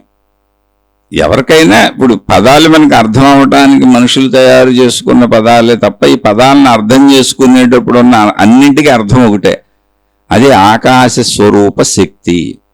దాన్ని ఆత్మశక్తి అని మహాత్ములు అనాదిగా పెట్టిన పేరు. ఇవాళ మనం కొత్తగా దాన్ని మార్చేసి ఇంకో పేరు పెడితే గజిబిజి అయిపోద్ది. అలాగే సైన్స్లో అంటే భౌతికంలో దానికి పెట్టిన పేరు శక్తి ఎనర్జీ. దానికి ఎవరికి నచ్చిన పేరు అటు పెట్టకూడదు, అందరూ ఒక పేరు కంటిన్యూ అవ్వాలి. అందుకే ఆత్మశక్తి, బ్రహ్మము అని రెండు పేర్లతో పిలిచారు దాన్ని. ఇది ఒరిజినల్ ఆకాశ స్థితిని. మరి డూప్లికేట్ ఉందంటే డూప్లికేట్ ఏం లేదు. ఆకాశ శక్తి తనను తాను వ్యక్తపరుచుకున్నప్పుడు అది సృష్టిగా మనకి దర్శనం అవుతుంది. సృష్టిగా దర్శనమయ్యేదాన్ని భౌతికము అన్నారు. సృష్టిగా దర్శనమవుతూ శక్తిగా మనకు అది ఎప్పుడు కనపట్టలేదు. ఇప్పుడు ఒక పండు ఉంది, జామ పండు తింటున్నాం, యాపిల్ తింటున్నాం, అనేక పళ్ళు తింటున్నాం, అనేక ఆహార పదార్థాలు తింటున్నాం. ఎందుకు తింటున్నాం? శక్తి కోసం తింటున్నాం. బ్రతకటానికి అవసరమైన శక్తి శరీరానికి కావాలని తింటున్నాం. కానీ మనకు పండు కనపడుతుంది, పండులో ఘన పదార్థం కనపడుతుంది, దాని రుచి కనపడుతుంది, దాని సైజు కనపడుతుంది, దాని రంగు కనపడుతుంది, దాని వాసన తెలుస్తుంది, ఇవన్నీ తెలుస్తున్నాయి. కానీ శక్తి ఎక్కడ కనపడతలే. అంటే శక్తి కనపడేలా లేదు, అది ఆకాశతత్వం. అది తనను తాను వ్యక్తీకరించుకున్నప్పుడు సృష్టి కనపడుతుంది, పండు కనపడుతుంది, ఆహార పదార్థాలు కనపడుతున్నాయి, మనుషులు కనపడుతున్నారు. సృష్టి అంటే అది కనపడేది. కనపడేదంతా భౌతికము, కనపడందంతా ఆధ్యాత్మికము. కనపడేదంతా కూడా కనపడని దాంట్లోంచి వ్యక్తీకరించబడింది. అంటే అట్టడుగున తెరలా ఉన్నది, తెర మీద సినిమా పడినట్టు. కానీ అడుగున తెరలా ఉన్నది ఆకాశతత్వము. అడుగున అంటే అర్థం అవటానికి చెప్పాను తప్ప అడుగున కాదు, పైన కాదు, అన్ని వైపులా సమస్తము ఉన్నది ఆకాశమే. అందులో ఇది వ్యక్తపరచబడి ఉన్నది. అక్కడ పైన కింద అనే పదాల్లో మనకు అర్థం అవటానికి ఊరుకునే విషయానికి చెప్పాను. ఇలా సృష్టి సాగింది. ఇలా సాగిన సృష్టిలో మనకంటే తక్కువైనటువంటి, అంటే మానవుడి కంటి పరిధికి దొరకనటువంటి బ్యాక్టీరియాలు కోటాను కోట్లోనే లేవు అనుకొని బతికేస్తున్నాం. కానీ వాటి వల్ల మనకు జబ్బులు వస్తున్నాయి, ఇబ్బందులు వస్తున్నాయి, కష్టాలు వస్తున్నాయి, బాధలు వస్తున్నాయి. కొన్ని సహకరించే ఉన్నాయి, కొన్ని నష్టపరిచే ఉన్నాయి. వాటిని వైద్య శాస్త్రం కనుగొంది, దాటిని తెలుసుకోవడానికి అవసరమైన పరికరాలు తయారు చేసుకుంది, మనుషుల్ని రక్షిస్తుంది. అలాగే వృక్షాలకు పెట్టే తెగుళ్ళు, ఇవన్నీ రకరకాల మనం పండించుకునే పంటలకు పెట్టేటువంటి రకరకాల తెగుళ్ళు, పురుగులు, క్రిమికీటకాదులు, వీటినన్నింటినీ మళ్ళీ వాటిని రక్షించుకొని మనం బతకడానికి అనువైన అన్నింటినీ తయారు చేసుకుంది. ఎక్కడికక్కడ అన్నీ వచ్చినాయి, రక్షింపబడుతున్నాం. కానీ మనకు కనపడవు, బ్యాక్టీరియా కనపడదు. కానీ డాక్టర్లు ఇవన్నీ రక్షింపబడుతున్నారు. అదే మహిమని, మాయని, అద్భుతమని మనం అంటలేదుగా. డాక్టర్ గారికి ఎలా తెలిసిందండి నాలో వైరస్ క్రిమి ఉన్నట్టు అంటే పరికరాలు వచ్చినాయి, కనుక్కున్నారు, పరీక్షలు చేస్తున్నారు. అవి మహిమలు కాదు, మాయలు కాదు, అద్భుతాలు. మనకు కనపడనటువంటి క్రిమికీటకాదుల వలన మనకు వచ్చే కష్ట నష్టములన్నీ వైద్య శాస్త్రం వాటిని నయం చేస్తుంది. అలాగే మనం పెంచుకుంటున్నటువంటి ఆహార పదార్థాల కోసం మనం ఉత్పత్తి చేసుకుంటున్నటువంటి మొక్కలకు పెట్టే తెగుళ్ళు, రకరకాల బ్యాక్టీరియా క్రిముల వలన వచ్చే వాటన్నిటికీ క్రిమి సంహారక మందులు పెట్టుకున్నాం, అవే కనుగొన్నారు. అవన్నీ మనకు కనపడతలేదు కదండి. మనం కనపడపోయినా మనం ఎలా రక్షింపబడుతున్నాం, నా లోపలికి బ్యాక్టీరియా అసలు ఎలా వెళ్ళింది నాకు తెలియట్లేదే అంటే డాక్టర్కి తెలుస్తుంది. అది మహిమ కాదు, మాయ కాదు, అద్భుతం కాదు, అది శాస్త్రము, వైద్య శాస్త్రము, అది సైన్స్, క్రిమి సంహారక మందులు. ఇలా అనేకం ఉన్నాయి సృష్టిలో. మనకు కనపడినంత మాత్రాన అవి లేవని కాదు, ఉన్నాయి. మనం రక్షింపబడుతున్నాం, మందులు వాడుకుంటున్నాం. మనం వాడే మందులన్నీ టాబ్లెట్లన్నీ వాటికే. తెలియని కనపడని వాటికి, తెలియని వాటికి, ఎక్కడున్నాయో శరీరంలో తెలియని వాటికి మనం బిళ్ళలు మింగి వాటిని తగ్గించుకుంటున్నాం. తెలిస్తే అసలు ఆ క్రిమి జోలికి వెళ్ళంగా. ఇప్పుడు పాము కనపడుతుంది మనకి, ఓ దోమ కనపడుతుంది, దోమలు ఉన్నాయి కంటే ఆల్అవుట్లు తయారు చేసి పెట్టుకున్నాం, దోమ కుట్టక ముందే చంపేద్దామని. కరెంటు బ్యాటరీలు కూడా వచ్చినాయి, కరెంట్ ఛార్జింగ్ పెట్టుకుని దోమను చంపేస్తుంటారు. కనపడే వాటికి మనం తయారు చేసుకున్నాం, కనపడని వాటికి డాక్టర్ దగ్గరికి వెళ్తున్నాం. ఎందుకని వాళ్ళు ఆ కోర్సు చదువుకున్నారు, వైద్య శాస్త్రాన్ని వాళ్ళు చదువుకొని వైద్యం చేస్తున్నారు. అందులో మహిమ లేదు, మాయ లేదు, అద్భుతం లేదు. ముందు అది గుర్తించండి. అలాగే మనకి కనపడని మన పైలోకాలు ఏంటంటే మనకంటే ఉన్నతమైన జీవులు. మనకి జ్ఞానం, ఇప్పుడు నేను మాట్లాడుతున్నా మీరు వింటున్నారు. ఇప్పుడు మనం చెప్పుకుంటున్న ఈ జ్ఞానం ఏది ఉందో మానవ పరిధిని దాటి, మానవ శరీర పరిధిని దాటి, మానవ మనోవు పరిధిని దాటి మానవుడు ప్రాణశక్తి వరకు వెళ్ళి ఆ ప్రాణశక్తి అనంత ఆత్మశక్తి అని, అదే ఆకాశ స్వరూప శక్తి అని ఇప్పుడు మనం మాట్లాడుకుంటున్న మొత్తం సబ్జెక్ట్ అంతా ఎప్పటి నుంచో మనకు అందించబడింది. ఎప్పటి నుంచి అన్నప్పుడు ఆది అంతము చెప్పకూడదు. ఆది అంతం ఎందుకు చెప్పకూడదు అంటే ఆది అంతము లేదు, ఆద్యంతములు లేని దాన్ని అనంతము అంటారు. అంటే ఆద్యంతములు లేకపోవటం ఏంటండి అంటే అది ఉన్నదంతా అదే, దానికి కాలం లేదు, మొదలు లేదు, చివరు లేదు. అది ఆకాశ స్వరూపము. అసలు కాలం లేదు, దానికి ఒక పరిధి లేదు, దానికి ఒక లిమిటెడ్నెస్ లేదు. అందుకే ఇన్ఫినైట్ అన్నారు. అనంతము,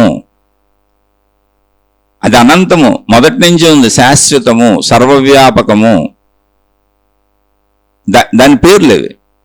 కాబట్టి మానవ జాతి ఎప్పుడుంది, సృష్టి ఎప్పుడు ఏర్పడింది అంటే శక్తి ఎప్పటి నుంచి ఉందో సృష్టి ఎప్పటి నుంచి ఉంది. సృష్టి ఎప్పటి నుంచి ఉందో శక్తి ఎప్పటి నుంచి ఉంది. రెండు ఒకే కాలంలో ఒకేసారి జరుగుతున్నాయి. శక్తిలోనే సృష్టి ఉంది, శక్తి లేకపోతే సృష్టి లేదు. కాబట్టి శక్తి ఎప్పటి నుంచి ఉందో సృష్టి ఎప్పటి నుంచి ఉంది. అందుకని సృష్టి ఆద్యంతములు లేనిది శక్తి వలనే. కానీ సృష్టిలో ఉన్నటువంటి కనపడుతున్నటువంటి పదార్థములు, వస్తువులు, జీవులు మనం ఏం పేర్లు పెట్టుకున్నామో అవన్నీ నశించి మళ్ళీ కొత్త వస్తూ ఉంటాయి. సృష్టి చాలా గమ్మత్తుగా ఉంటుంది, ఎప్పుడు ఉద్భవిస్తూ ఉంటుంది. అంటే పుడతా ఉంటుంది, అంతమవుతూ ఉంటుంది, పుడతా ఉంటుంది, అంతం. సృష్టిలోని కొన్ని మాత్రమే, మొత్తం సృష్టి కాదు. ఒక మనిషి పుట్టాడు, ఆ మనిషి నుంచి మళ్ళీ మనిషి పుడతాడు, ఈ మనిషి మరణిస్తాడు. అలా మానవ జాతి ఎప్పటికే ఆగదు. మరణించటం అంటే ఏంటి, నేను మళ్ళీ శక్తిలోకి వెళ్ళిపోయాను. నేను ఎక్కడి నుంచి వచ్చాను, పంచభూతాత్మకు నుంచి శరీరం తయారైంది, మళ్ళీ శరీరం పంచభూతాల్లో కలిసిపోయింది. ఈ శరీరం పంచభూతాల్లో కలిసిపోయే లోపల కొత్త శరీరాలు వాళ్ళు సృష్టించింది.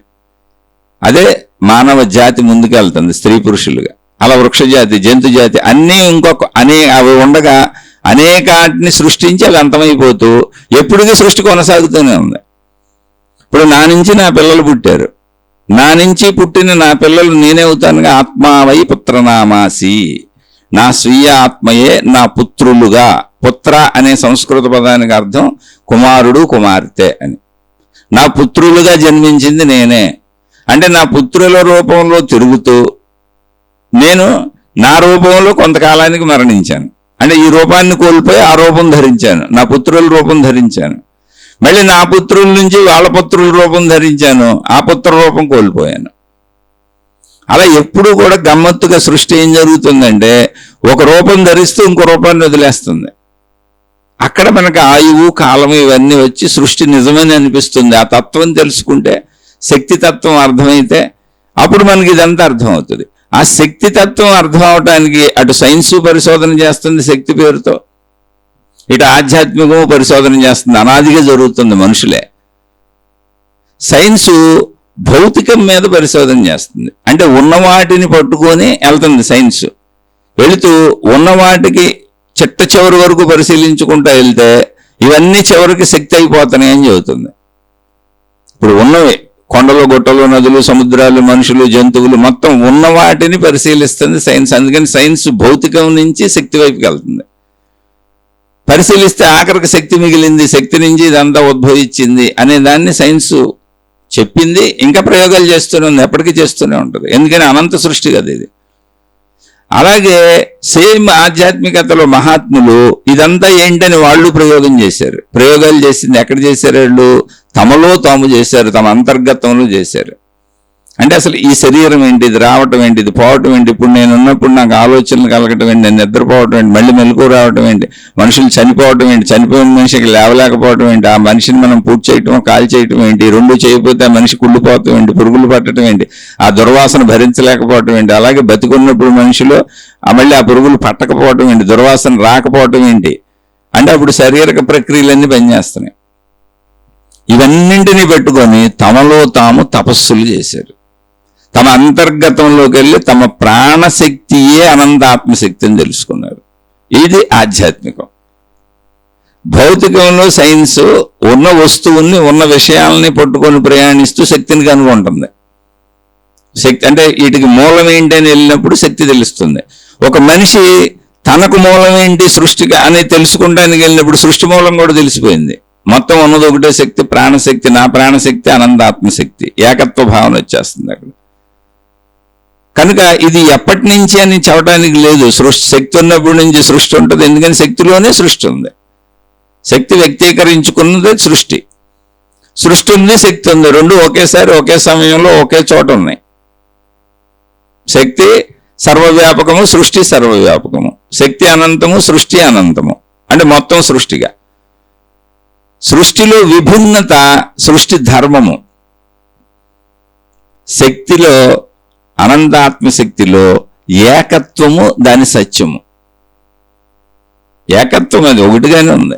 ఆ ఒకటిలో అనేకం వ్యక్తపరచబడుతున్నాయి. ఇది అర్థం అవటం కోసం మనుషులు ముందు నుంచి దీన్ని కనుక్కుంటూ వచ్చిన మన పూర్వపు మహాత్ములు మనకి దీన్ని అందించే ప్రయత్నం చేశారు. ఆ ప్రయత్నమే మొట్టమొదట జరిగిన ప్రయత్నం. మనకు వాళ్ళ అనుభవాలలోంచి, వాళ్ళ తపస్సుల్లోంచి, వాళ్ళ దర్శనాల్లోంచి, వాళ్ళ అనుభూతుల్లోంచి అందించుకుంటూ అనేక మంది అందించుకుంటూ వచ్చారు. ఎవరు అందించారో కూడా తెలియదు మనకి. అందుకని అలా అందించుకుంటూ వచ్చినవన్నీ వేదములు అన్నారు. మొట్టమొదట ఏంటి అసలు మానవ జాతికి అంటే వేదములు. వేదములు అంటే ఏంటి అసలు? వేదములు అని ఎందుకు పేరు పెట్టారు? వాటికంటే వేదములు అంటే ఏం లేదు, తెలుసుకొనదగినవి. ఎవరో మనుషులకు చెప్పుకుంటున్నారు అంతే. ఎవరికాళ్ళు వాళ్ళ అనుభవాలు, వాళ్ళు ఎలా దర్శించారు, ఆ తపస్సుల్లో వాళ్ళకి ఎలా దర్శనమైంది, వాళ్ళు ఎలా వాటిని కనుగొన్నారు, వాళ్ళకి ఏ భావన కలిగింది అని అనేక మంది అనేక రకాల భావనల్లో వాటిని వ్యక్తీకరించి మనం ఆ వైపుకు నడిచేలా, ప్రయాణించేలా, మన అసలు స్వరూపాన్ని మనం తెలుసుకునేలా లక్షల కోట్ల గ్రంథాలు అందించారు. అలా అందించుకుంటూ ఇప్పుడు కూడా ఇంకా మహాత్ములు మళ్ళీ ఆ ప్రయత్నాలు చేస్తూనే ఉన్నారు, కనుగొంటూనే ఉన్నారు. ఇదంతా ఎక్కడ? తమలో తాము. సైన్స్లో, భౌతికంలో బయటకు వెళ్ళి కాదు, తమలో తాము. ఆధ్యాత్మికత అంతా నాలో నేను, నాతో నేను. రెండవ వాళ్ళతో అసలు పని లేదు ఇక్కడ. ఒకవేళ రెండవ వాళ్ళు ఎవరైనా ఉంటే అది గ్రంథంగా విషయాన్ని చెప్పుద్ది, లేదా ఒక మనిషిగా, ఒక జీవన్ముక్తుడిగా, ఒక గురువుగా నేను ఇలా పొందానని చెబుతారంతే. నేను ఎలా ఆలోచించాను, నేను ఎలా పొందాను, నేను ఎలా తెలుసుకున్నాను, మీరు ఎలా తెలుసుకోవచ్చు అంతే తప్ప నీకెవరో దాన్ని తెచ్చివ్వలేరు, ఒక లడ్డూలాగా, ఒక చాక్లెట్ లాగా. అయితే ఇప్పుడు ప్రశ్న ఏంటి ఇక్కడ మనకి? దేవుళ్ళు దేవతలు కదా, ఇదేంటి? ఉన్నారా లేరా? ఉన్నారు. బ్యాక్టీరియా, క్రిములే మనకి కింద అనేక ఉన్నాయి, కనపడతలేదు, అయినా ఉన్నాయనే కదా వైద్యశాస్త్రం మొత్తం నడుస్తుంది. కొత్త కొత్త క్రిములు ఇంకా ఉద్భవిస్తున్నాయి. అదే కదా కరోనా వచ్చింది. ఇంకా కొత్తవి పుడతానే ఉంటాయి. ఎప్పుడెప్పుడు ఏమేమి కొత్తవి పుడుతున్నాయో కూడా సైన్స్లో మనకు డాక్టర్లు చెబుతున్నారు. ప్రతి వర్షాకాలం, ప్రతి శీతాకాలం, ప్రతి ఎండాకాలం ఎన్ని రకాల కొత్త బ్యాక్టీరియా ఉత్పత్తి అవుతుందో వాటికి పేర్లు కూడా పెడతారు. వాటి వలన వచ్చే ప్రమాదాలు కూడా చెబుతూ ఉంటారు. కొత్త సృష్టి ఎప్పుడు వస్తూనే ఉంది. అలా చూస్తే మిలియన్లు కలిపింది. 84 లక్షల రకాల దగ్గర ఆగలది. అప్పటికి 84 లక్షలు వాళ్ళు చెప్పేటప్పటికి. ఇప్పుడు మిలియన్లు దాటిపోతుంది అది. ఎందుకని ఇంకా కొత్తవి ఉద్భవిస్తూనే ఉంటాయి. ఎందుకు ఉద్భవిస్తాయి అంటే మనం ప్రకృతిలో అనేక రకాల మార్పులు జరుగుతూనే ఉంది. సృష్టి వ్యాపిస్తూనే ఉంది. అదే బిగ్ బ్యాంగ్ థియరీ అని సైన్స్ చెబుతుంది. అంటే సృష్టి ఆగిపోలా. ఇంత సృష్టి అని ఇంత ఒక ఇల్లు కట్టుకొని మనం ఆ ఇంట్లో జీవిస్తున్నాం. ఇప్పుడు మన పరిధి ఏంటి? ఆ ఇంటి వరకే. మన గోడలు ఎంతో, మన హద్దులు ఎంత, మనం కొనుక్కున్న స్థలం ఎంత, చుట్టూ గోడ కట్టేసాం, అంతవరకే మన ఇల్లు. మనం ఎంత తిరిగినా అంతే తిరగాలి. సృష్టి అలా కాదు, వ్యాపిస్తూనే ఉంది. ఇంకా అంటే సృష్టి జరుగుతూనే ఉంది. వ్యాపించడం ఏంటి? ఇంకా జరుగుతూనే ఉంది. అనంతంగా స్పేస్ ఉంది. ఆ స్పేస్ అంతా సృష్టి వ్యాపకంగా జరుగుతూనే ఉంది. దాన్ని బిగ్ బ్యాంగ్ థియరీ అని చెప్పారు సైన్స్లో. అందుకే దాన్నే ఆధ్యాత్మికతలో అనంతము అన్నారు. అసలు ఆ మొదలు చివర లేదయా బాబు, దాన్ని కనుక్కోవటం కుదరదు. అది మొత్తం ఉన్నదంతా అదే. అందులో సృష్టి ఎప్పుడు వ్యాపిస్తూనే ఉంటుంది, జరుగుతూనే ఉంటుంది. ఎందుకని? శక్తి యొక్క లక్షణమే చైతన్యత. శక్తి వేరు, సృష్టి వేరు కాదు. సృష్టి శక్తి ఒకటే అని నేను ఇక్కడ శరీరం అన్న భావనలో ఉన్నాను కనుక నాకు వేరు అనిపిస్తూ ఉంటుంది. నేను ఒక్కడనే అనిపిస్తూ ఉంటుంది, మిగిలిన వేరు అనిపిస్తూ ఉంటుంది. కాబట్టి నేను ఒక్కడనే అన్న భావన నుంచి మొత్తము నేనే అన్న భావనకి ప్రయాణమే ఆధ్యాత్మికత. అది చేస్తారా చేయరా ఎవరిష్టం వాళ్ళది, కానీ సత్యం అది. ఇందులో ఇప్పుడు ప్రశ్న ఏంటంటే, మానవ జాతికి అనేక మంది దేవుళ్ళు దేవతలు రకరకాలుగా ఉన్నారు. 3 కోటి దేవతలు ఉన్నారని కొంతమంది చెబుతారు. అనేక దేవతలకు ఎవరికాళ్ళు మతాలు పెట్టుకున్నారు, మార్గాలు పెట్టుకున్నారు దేవుళ్ళకి దేవతలకి. అసలు ఈ దేవుళ్ళు దేవతలు ఉన్నారో లేదా అంటే ఖచ్చితంగా ఉన్నారు. మనకి కనపడని బ్యాక్టీరియా ఎలా ఉందో అలాగే మనకి కనపడనటువంటి సృష్టి మళ్ళీ అనేకంగా ఉంది. మానవ లోకం దాటి ఈ మానవుడుగా మన శరీరం. ఇప్పుడు మన ఘన శరీరం. ఈ ఘన శరీరం అంటే ఘనత్వం ముట్టుకోవటానికి దొరుకుద్ది, స్పర్శకు దొరుకుద్ది, వాసనకు దొరుకుద్ది, అన్నీ ఉంటాయి. అలాంటి ఘనత్వము కాని శక్తి శరీరధారులు దేవతలు, దేవుళ్ళు. ఇక ఇవన్నీ ఏర్పడినప్పుడు అయ్యేందుకు ఏర్పడవు? అవి కూడా ఉన్నాయి. మరి దేవుళ్ళు దేవతలు ఏంటి? మనుషులు ఎందుకు వాళ్ళని ఆరాధిస్తున్నారు? ఏంటి విధానము అంటే, ఈ దేవుళ్ళు దేవతలు మనకంటే అనంత ఆత్మశక్తికి దగ్గరగా ఉన్నవాళ్ళు. శక్తి స్వరూపంలో అని వాళ్ళకి తెలుసు. అంటే ఒక మాటలో చెప్పాలంటే వాళ్ళు మన మనోలోకపు మనుషులు. దేవుళ్ళు దేవతలు మనుషులు అనకూడదు, దేవుళ్ళు దేవతలేగా. మనోలోకం అంటే ఏంటి? ఒకసారి మీరు కళ్ళు మూసుకొని శరీరాన్ని వదిలేసి లోపల ఆలోచనలు సాగుతున్నాయి చూడండి. ఆలోచనలు ఉన్నాయి, ఆ ఆలోచనలో దృశ్యాలు ఉన్నాయి, అర్థాలు ఉన్నాయి, భావాలు ఉన్నాయి. నేను ఎన్ని రకాల వాసనలు చూశానో నాకు అది తెలుసు, ఎన్ని రకాల దృశ్యాలు చూశానో తెలుసు. కళ్ళు మూసుకొని లోపల తెలుస్తున్నాయి చూడండి. ఎన్ని రకాల స్పర్శ సుఖాలు అనుభవించానో తెలుసు. శబ్దస్పర్శ రూపరసగంధములు 5 రకములుగా ఈ ప్రపంచంలో నేను ఏం పొందానో అవన్నీ మనసులో ఉన్నాయి. అవన్నీ నాకు దర్శనములు. ఎక్కడ? మనోదర్శనములు. మరి అదేంటి, నేను కళ్ళు తెరవలేదుగా, లోపల మీద ఉన్నట్టు నాకు అర్థం ఎలా తెలుస్తుంది, భావం ఎలా తెలుస్తుంది, ఆలోచన ఎలా కదులుతుంది అంటే అది శక్తి తత్వము. ఇప్పుడు ఆ మనస్సు మనకి ఎలా, ఆలోచన ఎలా ఉందో, మనస్సు ఎలా ఉందో, ఆ మనస్సులో మనోదర్శనం ఎలా ఉందో, ఆ మనోశక్తి స్థాయిలో ఉన్నవాళ్ళు దేవుళ్ళు దేవతలు. వాళ్ళకి మనలో ఘన శరీరం లేదు, మనలోనే ఉందిగా మనస్సు కూడా ఇప్పుడు మనకి. కాకపోతే మనకి ఘనత్వమైన శరీర పరిధి ఉండటం వలన మన మనసుకు పరిధి ఉందా ఆలోచించండి ఒకసారి. మన మనస్సు స్పీడ్ ఎంత? స్మరణ మాత్రం చేత మనసు ఎక్కడికైనా వెళ్ళిపోగలదు. మనసు అంటే ఏంటి? ఆలోచనగా, భావనగా. స్మరణ మాత్రం చేత దాని వేగం అది. అది దేవతల వేగం. టక్కనొచ్చి ప్రత్యక్షమై వెళ్ళిపోయినట్టు సినిమాల్లో చూపిస్తారు చూడండి. అలాగే మనసులో నేను చూసిన చెట్టు పుట్ట చేమ అన్ని దృశ్యములు కనపడుతున్నాయా లేదా? అయితే కొంచెం ఏకాగ్రపరిచి చూడాలి దాన్ని. ఇప్పుడు కంటికి సహజంగా కనపడతాయి, కానీ మనసులో లోపల నేను చూడాలి అంటే ఏకాగ్రపరచాలి. కనపడతాయి, చక్కగా కనపడతాయి. మన భార్య, మన పిల్లలు, మన భర్త, మన వాళ్ళు, మన వస్తువులు, మన విషయములు అన్నీ గుర్తు చేసుకుంటే ఏకాగ్రపరిస్తే కనపడతాయి. లోపల దర్శనము, మనోదర్శనం. అది అంటే మనకి మనస్సు అనేది ఒకటి ఉంది, అదే శరీరాన్ని నడుపుతుంది. అసలు మనసులో భావన పుట్టకపోతే శరీరం కదలదు. కానీ శరీరం ఉండటం వలన, ఘనత్వం ఉండటం వలన ఆ మనస్సుని, ఆ మనసులోని భావాలని అనుభవించడానికి శరీరం కదలటం వలన శరీరము నేనన్న భావన వచ్చింది మనకి. అప్పుడు శరీరం ఏంటి? పదార్థం. మళ్ళీ పదార్థాన్ని పోషించుకోవాలంటే పదార్థం కావాలి, ఆహార పదార్థాలు కావాలి. ఇప్పుడు దేవతలు మనోలోకపు చైతన్యం, మన మనస్సే, మన ఆలోచనలే ఎలా ఉన్నాయో సేమ్ అదే దేవతల లోకం. వాళ్ళ ఘన పదార్థం లేదు అక్కడ. దేవుళ్ళు దేవతల స్వరూపాలు అవి. మనస్సు ఏ స్వరూపంలో ఉందో దేవుళ్ళు దేవతలు ఆ స్వరూపంలో ఉన్నారు. ఆలోచన ఏ స్వరూపంలో ఉందో దేవుళ్ళు దేవతలు ఆ స్వరూపంలో. అందుకే అది మనోలోకం అని చాలాసార్లు చెబుతూ ఉంటాను. అది మనోలోకం అంటే మనకంటే ఉన్నతమైనటువంటి శక్తికి దగ్గరగా ఉన్న స్థితి. వాళ్ళకి మేము శక్తి స్వరూపులు అని తెలుసు, కానీ వాళ్ళకు కూడా పరిమితత్వం ఉంది. అనంత ఆత్మశక్తితో పోల్చినప్పుడు వాళ్ళకి విభిన్నత ఉంది. అనేక మంది దేవుళ్ళు ఉన్నారు, అనేక మంది దేవతలు ఉన్నారు, విభిన్నతలు. కానీ మనం ఏకశక్తి స్వరూపులము అని ఆ దేవతల దేవుళ్ళు అందరికీ తెలుసు. అందుకే వాళ్ళు మనలా కొట్టుకోరు, నువ్వేరు నేను వేరు అనుకోరు. అలాగే మనలా వాళ్ళకి ఆహారంతో పని లేదు. ఎందుకనంటే ఘన శరీరము కాదు అది, అసలు వాళ్ళకి దేనితోనూ పని లేదు. అది శక్తి శరీరం. అది శక్తి శరీరం అయినప్పుడు ఇంకా వాళ్ళకి పని ఉంది, తినాల్సిన అవసరం లేదు.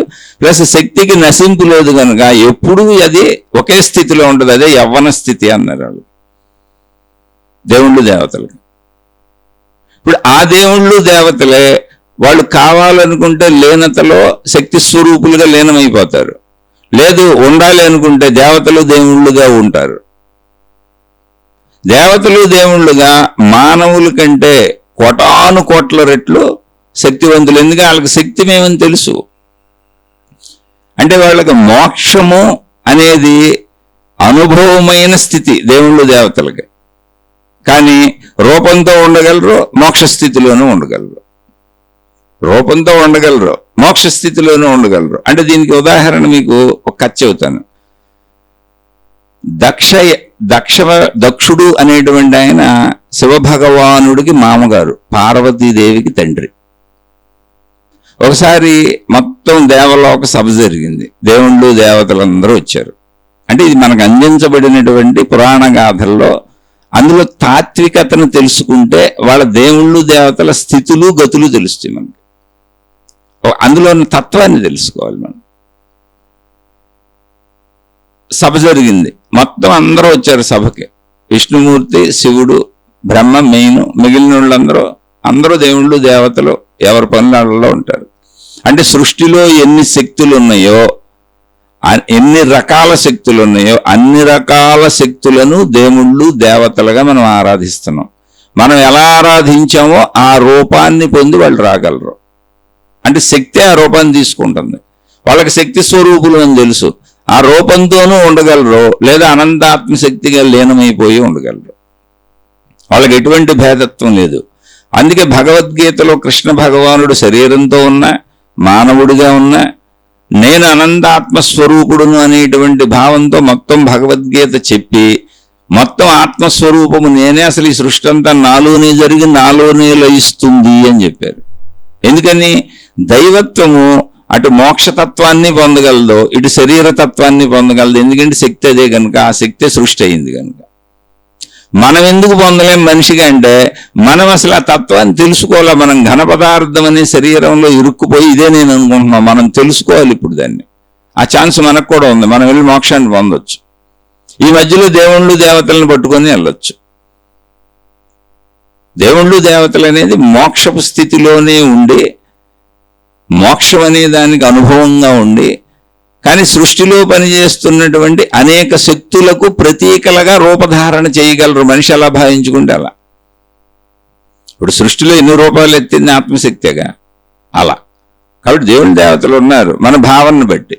అందుకే ఏ మతం వాళ్ళు ఎలా భావిస్తే అలాగే ఆ శక్తి వస్తుంది. ఎందుకంటే నీ భావనే అది అనంత ఆత్మశక్తే కదా.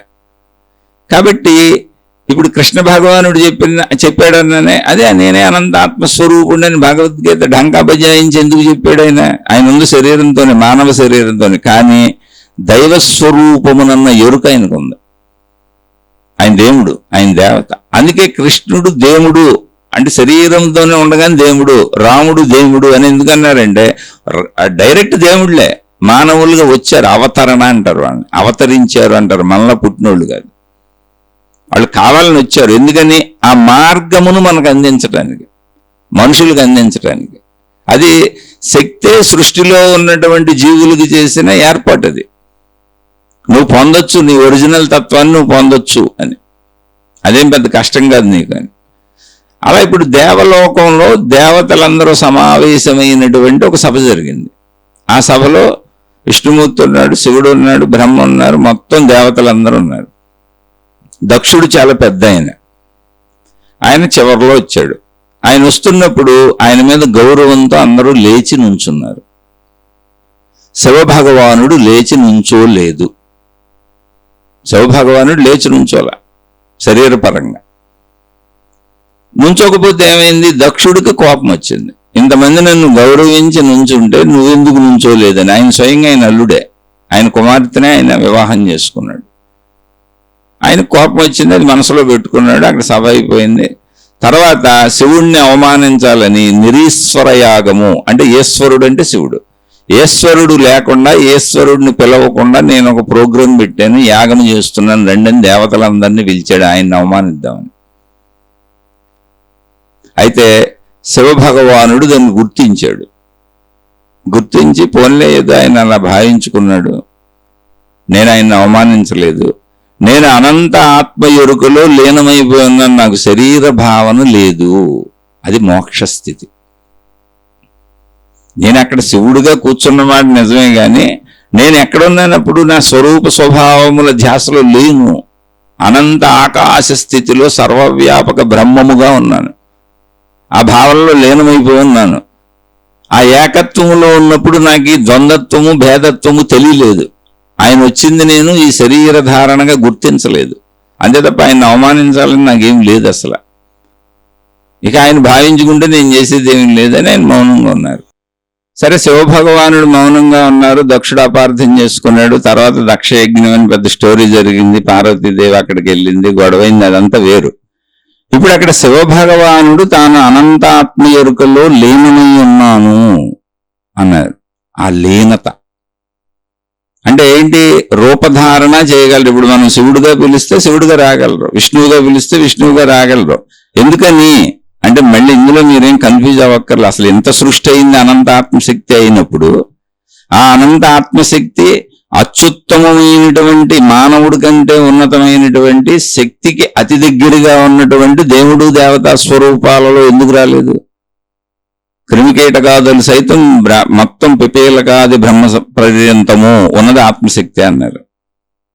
కాబట్టి మన పైన ఉన్న స్థితి దేవుళ్ళు దేవతలు. అయితే వాళ్ళకి మనలాగా అవసరాలు లేవు, కోరికలు లేవు. ఎందుకంటే పదార్థతత్వము కాదు, వాళ్ళ శరీరమునకు అవసరత లేదు, ఆహారాలు అక్కర్లేదు. ఎందుకంటే అది శక్తి శరీరము. ఆ శక్తి శరీరము మేము అని వాళ్ళకి తెలుసు. వాళ్ళు కావాలంటే అనంత ఆత్మశక్తిలో లీనమైపోగలరు, లేదు కావాలనుకుంటే శక్తిగాను ఉండగలరు. ఆ ఫెసిలిటీ వాళ్ళకు ఉంది. మనుషులకి మిగిలిన వాటికంటే మనకు కూడా ఫెసిలిటీ ఉంది. ఏంటి? నేను నా ఆత్మను, నేను నా ప్రాణశక్తిని తెలుసుకొని మోక్షమును పొందగలను.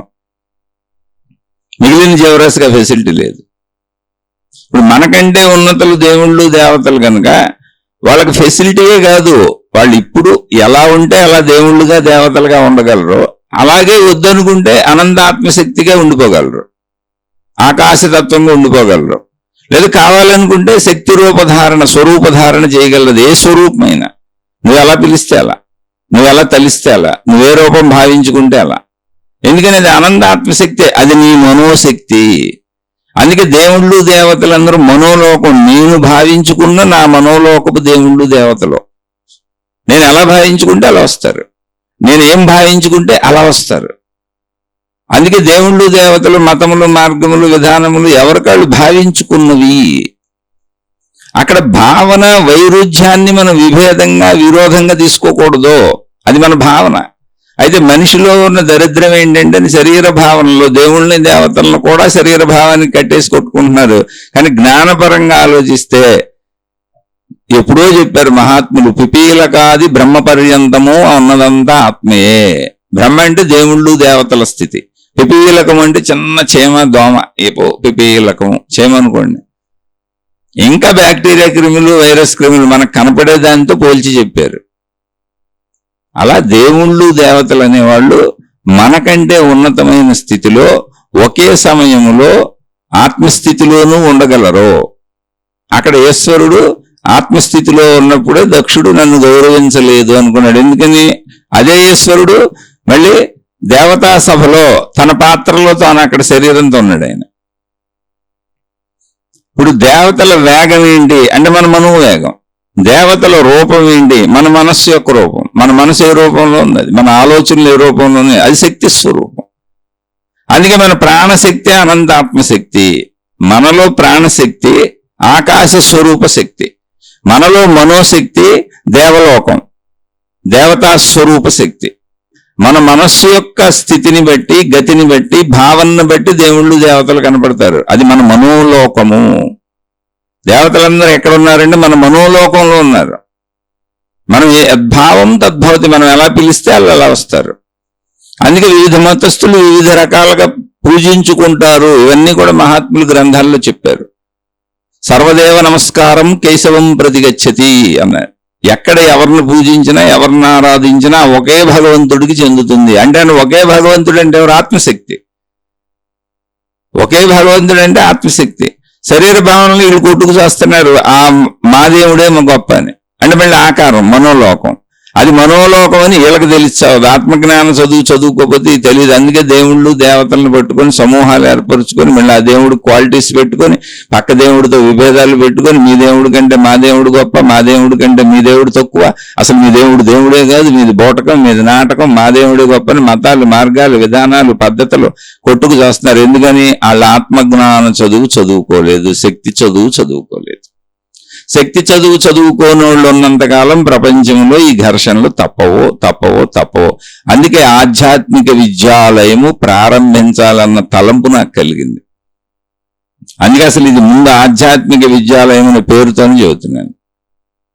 ఈ శీర్షికలు ఫస్ట్ ఆధ్యాత్మిక విద్యాలయం అనే పేరు కాదు, ఆధ్యాత్మిక ప్రచురణలు అనే పేరుతో సాగినాయి. ఎందుకనంటే ఒక 25 ఏళ్ల క్రితమే నేను ఇవన్నీ లేనప్పుడు, పుస్తకాలు బాగా సాగుతున్న రోజుల్లో 25-30 సంవత్సరాల క్రితం ఆధ్యాత్మిక ప్రచురణలు అని దైవత్వానికి సంబంధించిన మహాత్ములు, మహానుభావులు, దేవుళ్ళు, దేవతలకు సంబంధించినటువంటి గ్రంథాలు రాస్తూ ఆత్మజ్ఞానానికి వీటిని ఎలా అన్వయించుకోవాలని రాద్దామని ఆధ్యాత్మిక ప్రచురణలు అని ఒక ప్రచురణ సంస్థ స్టార్ట్ చేశాను. కొన్ని పుస్తకాలు కూడా 1-2-3 పుస్తకాలు రిలీజ్ చేశాను.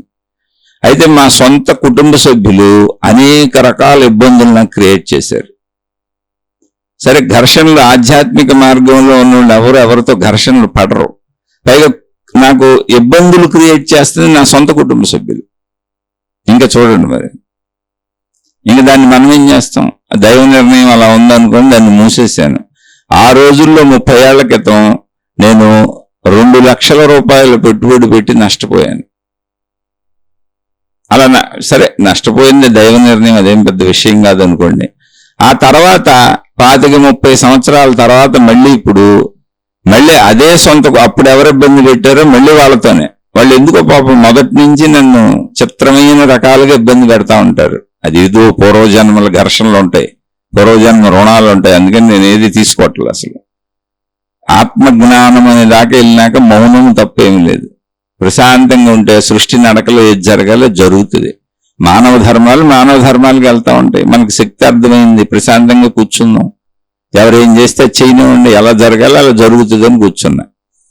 మానవ ధర్మంగా మళ్ళీ ఘర్షణలు వచ్చినాయి. వాళ్ళు ఎప్పుడు ఘర్షణ పడతానే ఉంటారు, పెడతానే ఉంటారు, చిత్రాతి చిత్రంగా ఉంటారు. మరి అకారణ ద్వేషము, అకారణ విరోధము నన్ను చూస్తే ఎందుకు కలుగుతుందో కూడా నాకు తెలియదు. కలుగుతుంది వాళ్ళకి పాపం. సరే, మా తల్లిగారు చిన్నప్పుడు చనిపోయారు. సరే, అది వేరే విషయం అనుకోండి, ఆ విషయాలతో పని లేదు.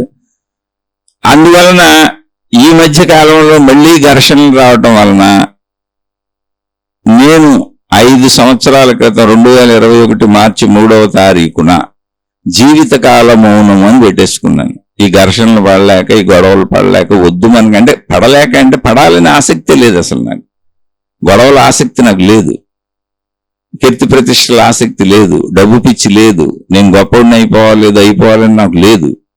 ఎందుకు గొడవలో? ఈ గొడవ ఎవరు పడతారు? ఏదో ఒక ఆసక్తి ఉన్నవాళ్ళు. ఆసక్తి లేదు, హాయిగా ఆ తత్వం అర్థమైంది, బతికినంతకాలం బతుకుతాను. అయితే నా కుటుంబ జీవితం ఉంది, వివాహం అయింది, భార్య పిల్లలు ఉన్నారు. నేను బతకాలి, నాకు ఆర్థిక అవసరాలు ఉన్నాయి, ఈ సమాజంలో బతకాలి, డబ్బు సంపాదించుకోవాలి. అయితే నేను పబ్లికేషన్స్ పెట్టి 25-30 ఏళ్ల క్రితం మా వాళ్ళు ఇబ్బంది పెట్టారని చెప్పాగా. వాళ్ళు ఇబ్బంది పెట్టింది ఎందుకంటే నేను ఎప్పుడు వాళ్ళ కాళ్ళ దగ్గర కూర్చొని వాళ్ళ పనులే చేసి పెట్టాలి, వాళ్ళు చెప్పినట్టు చేయాలి. మళ్ళీ వాళ్ళు ఎవరి కాళ్ళ దగ్గర కూర్చోమంటే నేను వెళ్ళి వాళ్ళ కాళ్ళ దగ్గర కూర్చోవాలి. అదొక రకమైన రాక్షస పైశాచికత్వం ఉంటది మనుషుల్లో. ఎందుకంటే హిరణ్యకశ్యపుడు ప్రహ్లాదుని చంపడానికి విశ్వ ప్రయత్నాలు చేశాడు. అదొక చిత్రం. ఆ కథలు కూడా అందించారు. యయాతి మహారాజు అంటే అక్కడక్కడ తగులుతారు, అధికంగా ఉండరు. అది ఆ లాటరీ కొంతమంది తగులుద్ది, నా ఒకటి వాళ్ళకి. నాకు తగిలింది అది. అయితే తగిలిన లాటరీ నాకేం ఇబ్బంది లేదు, నేను ఆత్మజ్ఞానం వరకు తీసుకెళ్లిపోయింది. నాకు మేలే జరిగింది. కాకపోతే ఆర్థికంగా, భౌతికంగా, శరీరపరంగా, కుటుంబ పరంగా ఆర్థిక ఇబ్బందులు కనపడుతున్నాయి. సృష్టి ఎటు తీసుకెళ్తుందో చూస్తాను. యయాతి అనేటువంటి ఒక ఆయన, యయాతి మహారాజు, ఆయన వృద్ధాప్యం వస్తుంది. యవనంలో మహా సుఖభోగాలు అనుభవించాడు. వృద్ధాప్యం వచ్చేటట్టుగా ఆయనకి భయం వేసింది. ఈ సుఖభోగాలు అనుభవించలేకపోతున్నాను, ఎట్టకు మళ్ళీ చనిపోతాను నేనని ఆయన భగవంతుడి కోసం తపస్సు చేసి భగవంతుడు ప్రత్యక్షమైతే నాకు నిత్య యవ్వనం కావాలని అడిగాడు. నేను ఎప్పుడూ యవ్వనుడిగా ఉండాలని, నాకు వృద్ధాప్యం రాకూడదు, మరణం రాకూడదని. బాబు అలాంటి ఫార్ములాలు లేవు. మానవ లోకంలో ధర్మాలు ఇంతే, సృష్టి ధర్మాలు ఇలాగే ఉంటాయి. కాబట్టి నీకు ఆ వరం ఇవ్వలేను. కానీ నువ్వు తపస్సు చేసావు కనుక నీకు ఇంకేదైనా కోరుకో. కావాలంటే నీకు నేనే ఒక రెమెడీ చెబుతాను. ఏంటంటే నీ వృద్ధాప్యాన్ని తీసుకొని ఎవరైనా వాళ్ళ యవ్వనాన్ని నీకు ధారపోస్తే దానికి నేను కొంచెం నీకు సృష్టిని మార్పు చేసి నీకు అనుకూలత కల్పిస్తాను.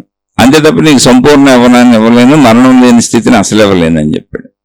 నేను సృష్టి ధర్మాలు మారం. ఎవరైనా నీ వృద్ధాప్యాన్ని స్వీకరించి వాళ్ళ యవ్వనాన్ని నీకు ఇస్తే దాన్ని అడ్జస్ట్ చేస్తాను, నువ్వు తపస్సు చేసావు కాబట్టి. అంటే దేవతలకు ఆ పవర్ ఉంటుంది. అందుకే దేవతలు అంటే ఏంటి, శక్తి స్వరూపులు అని. అయితే అది ఒక న్యాచురల్ స్టేటే, మనకు అర్థం అవటానికి చెప్పారు. ఇటువంటి దుర్మార్గపు మనస్తత్వం ఉన్న వాళ్ళు కూడా ఉంటారని మనకి కథదే, అంతే. మనం దాన్ని అలా అప్లై చేసి తీసుకోవాలి. మాయల మహిమలు అద్భుతాలు తీసుకొని మళ్ళీ తపస్సులు చేయబాకండి. ఇప్పుడు నిత్యవనంలో ఉండిపోదాం, లేదా ఎవరెవరన్నా కొనుక్కుందాం డబ్బులు ఇచ్చాను, పెచ్చపోంది. సృష్టి ధర్మాలు మారవు. అప్పుడు యయాతి మహారాజు అందరిని అడుగుతున్నాడు, అయ్యా నా వృద్ధాప్యం తీసుకొని మీరు మీ యవనాన్ని ఇస్తారా, మీకు ఏం కావాలంటే అది ఇస్తానని. నాయన వృద్ధాప్యం వచ్చినాక నువ్వేమి ఇచ్చినా మేము ఎక్కడ అనుభవిస్తాం, మాకేం అక్కర్లేదని ఎవరు ఇవ్వట్లా. పాపం ఆయన దుఃఖితుడై కూర్చున్నాడు. అప్పుడు అతని కొడుకు, యయాతి మహారాజు కొడుకు, నాన్న నువ్వు అంత దుఃఖపడకు, నా యవ్వనాన్ని నువ్వు తీసుకో, నీ వృద్ధాప్యాన్ని నేను స్వీకరిస్తాను అన్నాడు. అప్పుడు కొడుకు యవ్వనాన్ని తీసుకున్నాడు. ఎంత స్వార్థపరుడో చూడండి. ఇలాంటి స్వార్థపరులు తండ్రులు ఉంటారు అని చెప్పడానికి కథ చెప్పారు. అంతే తప్ప అక్కడ ఏం కాదు, అన్ని రకాల వాళ్ళు ఉంటారు. కాకపోతే సహజంగా ఎక్కువ మంది ఉండరు. ప్రహ్లాదుడిని చంపబోయిన హిరణ్యకశిపుడు ఎక్కడో రేరు. అలా కొంతమంది రేరుగా ఉంటారు. ఇప్పుడు కూడా చూడండి, కని చెత్త కుప్పల్లో పారేస్తారు, పిల్లల్ని అమ్మేస్తారు. అలాంటి వాళ్ళు కూడా ఉన్నారు. కానీ పిల్లల కోసమే జీవితాలు గడిపే వాళ్ళు ఎక్కువ మంది ఉన్నారు. అందుకని మాతృదేవోభవ పితృదేవోభవ.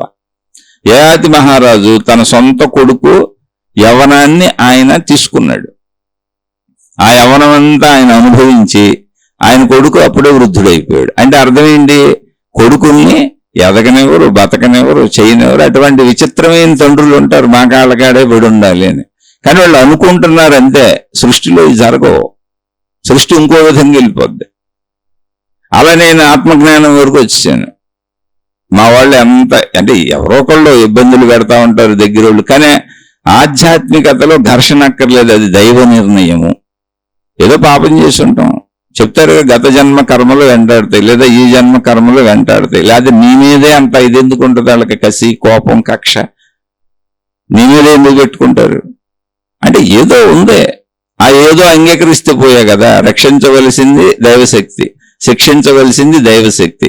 అది శిక్షిస్తే మనం తప్పుకోలేం, అది రక్షించితే మన ఎవరు ఏం చేయలేరు. దానికి అంగీకరించిపోవటం. అందుకని జీవితకాల మౌనము అని పెట్టుకున్నాను. మళ్ళీ ఘర్షణలు వచ్చినాయి. ఇంకా మన జీవితం ఇంతేలే, ఎప్పటి నుంచో మనతో ఇలాగే యుద్ధాలు చేస్తున్నారు, వాళ్ళ కాళ్ళకాడ మనం బడి ఉండాలి. Number 1 first point. తర్వాత వాళ్ళు మళ్ళీ ఎవరి కాళ్ళ దగ్గర కూర్చోమంటే వాళ్ళ కాళ్ళ దగ్గర కూర్చొని వాళ్ళ కాళ్ళు నొక్కాలి మనం. పాపం అదొక విచిత్రమైన స్వభావం కొంతమంది ఉంటదన్నంగా. అందుకని చూసి నాకు భార్యా పిల్లలు ఉన్నారు కనుక జీవితకాలం మౌనం పెట్టుకొని ఎవరిని ఏమి అనకూడదని పక్కకు వచ్చేసాను. ఎందుకు చెబుతున్నానంటే నేను ఆచరించి ఘర్షణలు పడకుండా ఆచరించి సమస్తము పోగొట్టుకొని అప్పటి వరకు ఆ కుటుంబ సభ్యులకు సంబంధించిన వ్యాపారాలు చేసి పెట్టాను. కోటాను కోట్ల వ్యాపారాలు, వేల మందితో సంబంధం ఉన్న వ్యాపారాలు, అద్భుతంగా జీవితాలు అందరికీ సాగిపోయినాయి. కాబట్టి వాళ్ళకి ఎప్పుడు చేస్తున్నాను కాబట్టి ఊరుకున్నారు. వేల రూపాయలు, కోట్ల రూపాయలకు సంబంధించి సంపాదించిస్తున్నాను, వాళ్ళ కీర్తి ప్రతిష్టలు పెరుగుతున్నాయి కాబట్టి ఊరుకున్నారు. తర్వాత మళ్ళీ ఈ 1000 కోట్లు ఎవరో ఒకళ్ళకి మనిషికి డబ్బు పెరిగినాక, కీర్తి పెరిగినాక లోపల ఒక రకమైనటువంటి దారుణమైన మానసిక స్థితి ఏర్పడుతుంది. ఇదంతా మనం పొందేయాలని. ఆ స్థితిగతుల్లో మౌనంగా ఉండాలి. ఎందుకంటే రామచంద్రుడు అంతటి వాడిని అరణ్యానికి పంపేసింది సవతి తల్లి తన కొడుకు కోసం. ఆల్రెడీ చరిత్రలు చెప్పారుగా. పాండవులు సొంత అన్నదమ్ములు, బిడ్డలు, కజిన్ బ్రదర్స్, వాళ్ళని చంపేద్దామని ప్రయత్నం చేస్తున్నాడు తండ్రిది కొడుకులు. ధృతరాష్ట్రుడు, ఆయన కొడుకులు కౌరవులు. ఇది లోక రీతి. కీర్తి కోసం, డబ్బు కోసం, కాంక్ష కోసం నిన్ను ఏమైనా చేస్తారు. నీ మీద ఇన్ని రూమర్స్ అయిన సృష్టిస్తారు. అవసరమైతే నిన్ను లేపేస్తారు, చంపేస్తారు. జరుగుతున్నాయి హత్యలు, మానభంగాలు ఇవన్నీ లేవు ప్రపంచంలో. అలాంటి సందర్భంలో ఏది జరిగినా ఒకటి గుర్తుపెట్టుకోవాలి మనం. ఏంటంటే ఆధ్యాత్మికతలో మౌనము ఉత్తమము, మౌనైన కలహం నాస్తి. అందుకని మళ్ళీ సమస్యలు వచ్చినాయి, మళ్ళీ బాధ వచ్చింది, మళ్ళీ ఇబ్బంది వచ్చింది. వాళ్ళకో నమస్కారం పెట్టి పక్క వచ్చాను. జీవితకాల మౌనము అని పెట్టుకున్నాను నేను. ఆ జీవితకాల మౌనం పెట్టుకుని ఇప్పుడు 5 ఏళ్ళు అయింది. ఒక్క మాట ఎవరిని అనలేదు, ఎవరి జోలికి వెళ్ళలేదు. ధనం సంపదలు అన్ని వదిలేశాను, వాళ్ళకి అప్పచెప్పేశాను.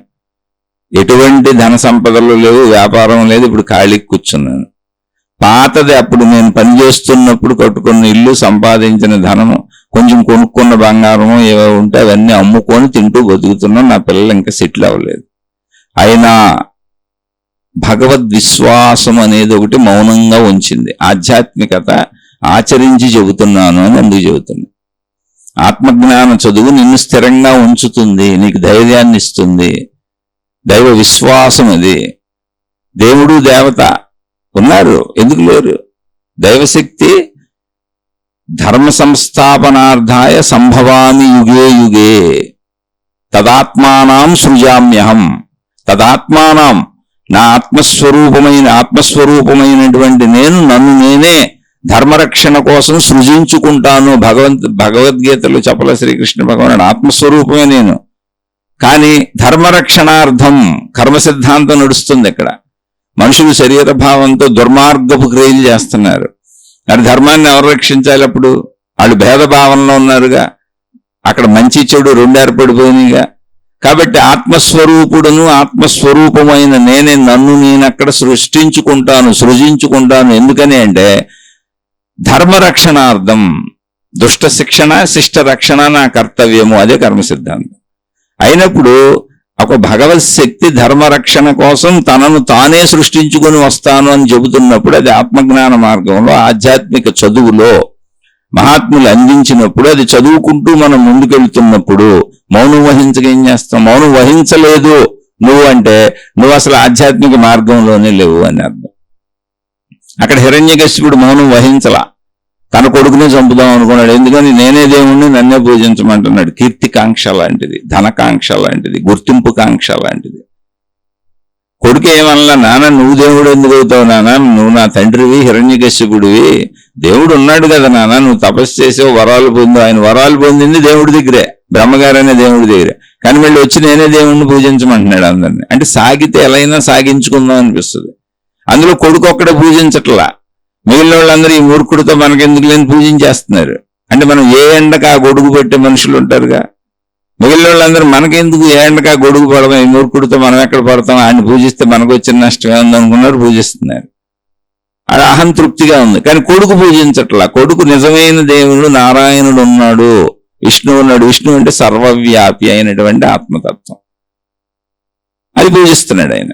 అందుకని కొడుకుని చంపేద్దాం అనుకున్నాడు. ఇప్పుడైనా అంతే, నువ్వు మాట అనపోతే వాళ్ళు ఊరుకోరు.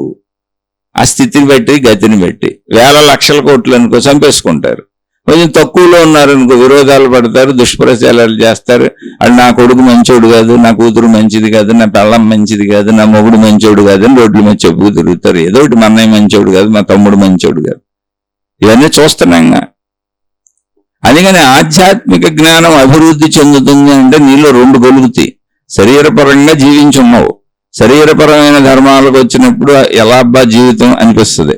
కానీ దైవీ జ్ఞానంలో వెళుతున్నప్పుడు, అది నేర్చుకుంటున్నప్పుడు, ఆధ్యాత్మిక చదువుకుంటున్నప్పుడు ఈశ్వర సర్వభూతానాం, అందరి యందు ఉన్నది ఆ ఈశ్వర శక్తియే ఉన్నాయి. అది ఎందుకు ఇక్కడ విరోధంగా వీళ్ళు మనం ప్రవర్తిస్తున్నారో, అక్కడ ఎందుకు మైత్రిగా ప్రవర్తిస్తున్నారో, ఇదంతా సృష్టి నడక.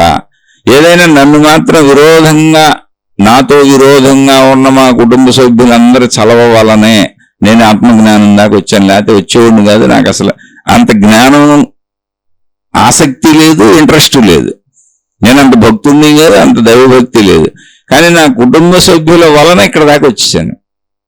ఎందుకని మంచిగా ఉందామని ప్రయత్నించుకుంటూ, తత్వాన్ని తెలుసుకుంటూ, సత్యాన్ని తెలుసుకుంటూ, ఆత్మజ్ఞానం ఆధ్యాత్మిక చదువు వరకు వచ్చాను.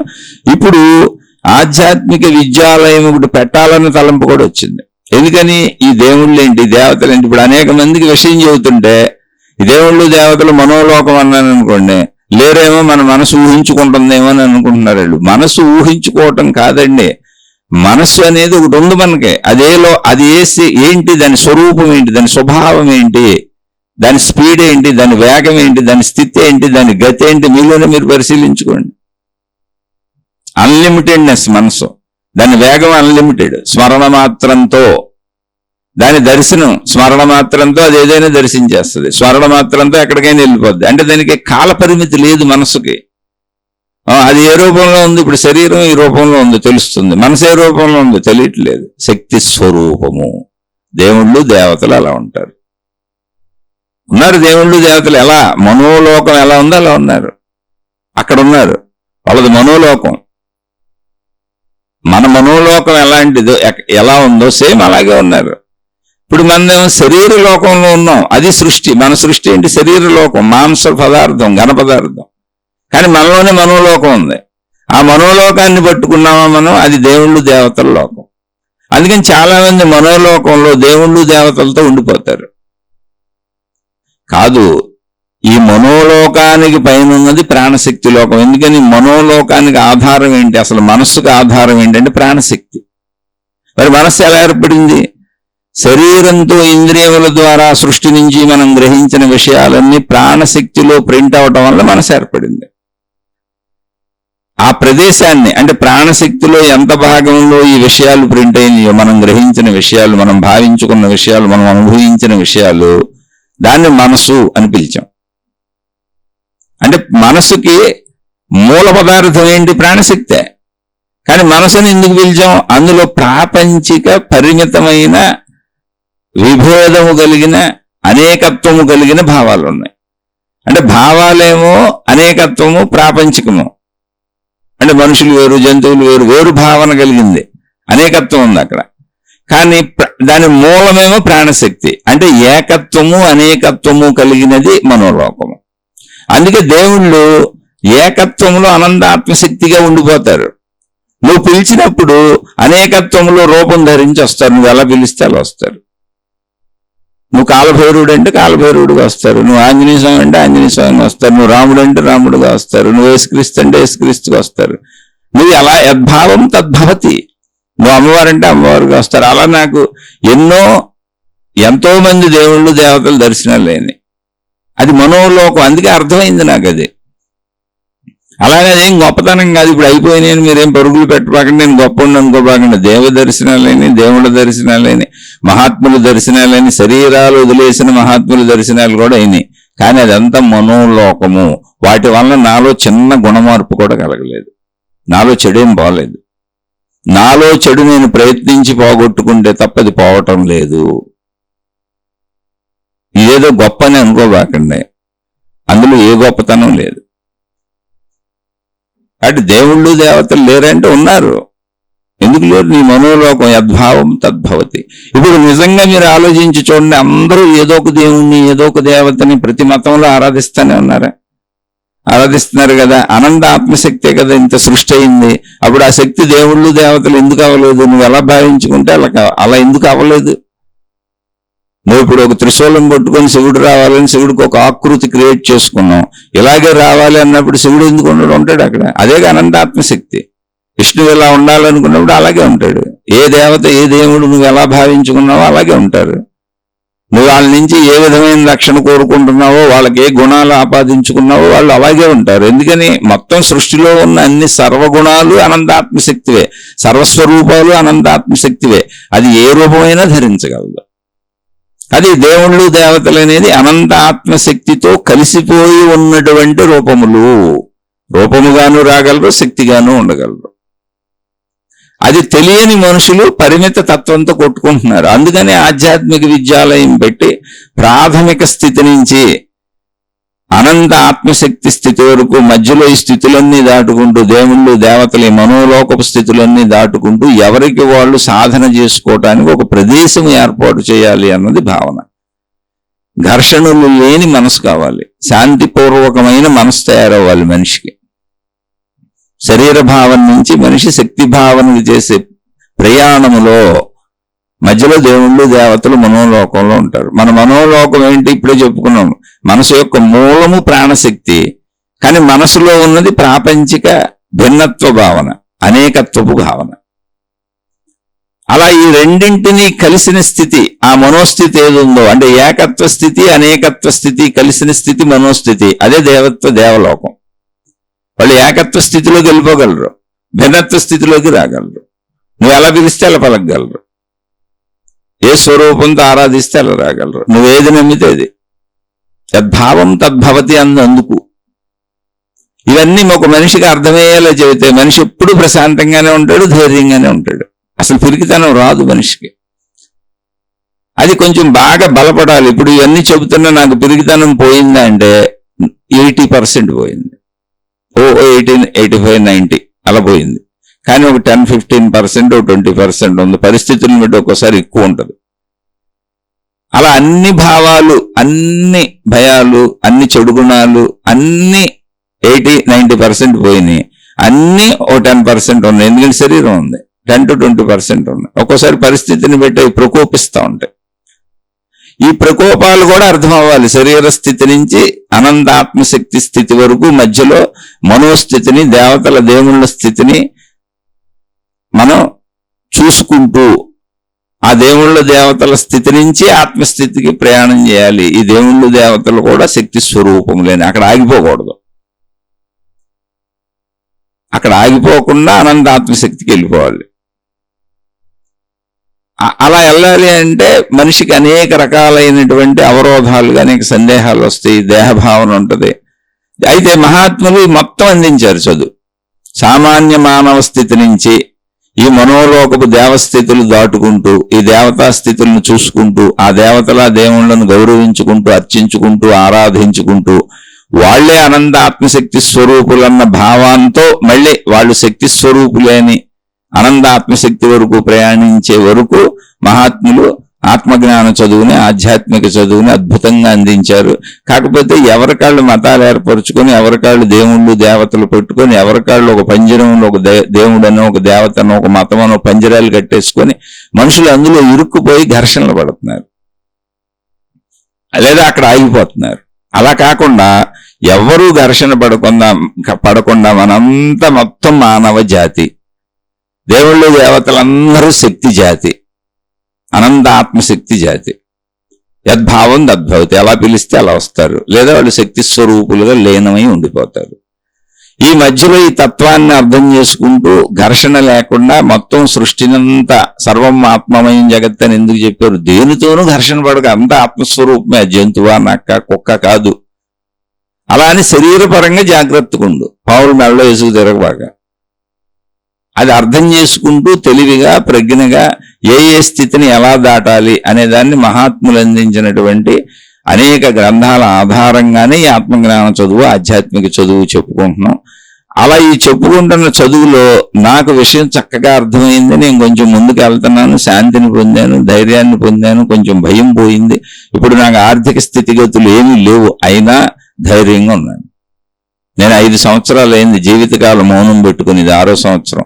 మీతో శీర్షికలు పంచుకోవటం, ఎప్పుడన్నా నా ఇంటికి కావలసిన సరుకులు, కిరాణా సరుకులు, కూరగాయలు తెచ్చుకోవటానికి బయటకు వెళ్ళటం తప్ప, బంధుమిత్రులతో సహా, సొంత కుటుంబ సభ్యులతో సహా, సొంత నాతో కలిసి పుట్టిన వాళ్లతో సహా అందరినీ వదిలేసి ఎవరితో మాట్లాడకుండా ఏకాంతంగా బతుకుతున్నా. ఎప్పుడై అవసరార్థమైతే అందరితో మాట్లాడుతున్నా. ఎవరు నా ఇంటికి ఏదైనా రిపేర్లకు వచ్చారు, పనులకు వచ్చారు, నేను కిరాణాకి వెళ్ళాను, సరుకులకు వెళ్ళాను, అప్పుడు మాట్లాడతాను.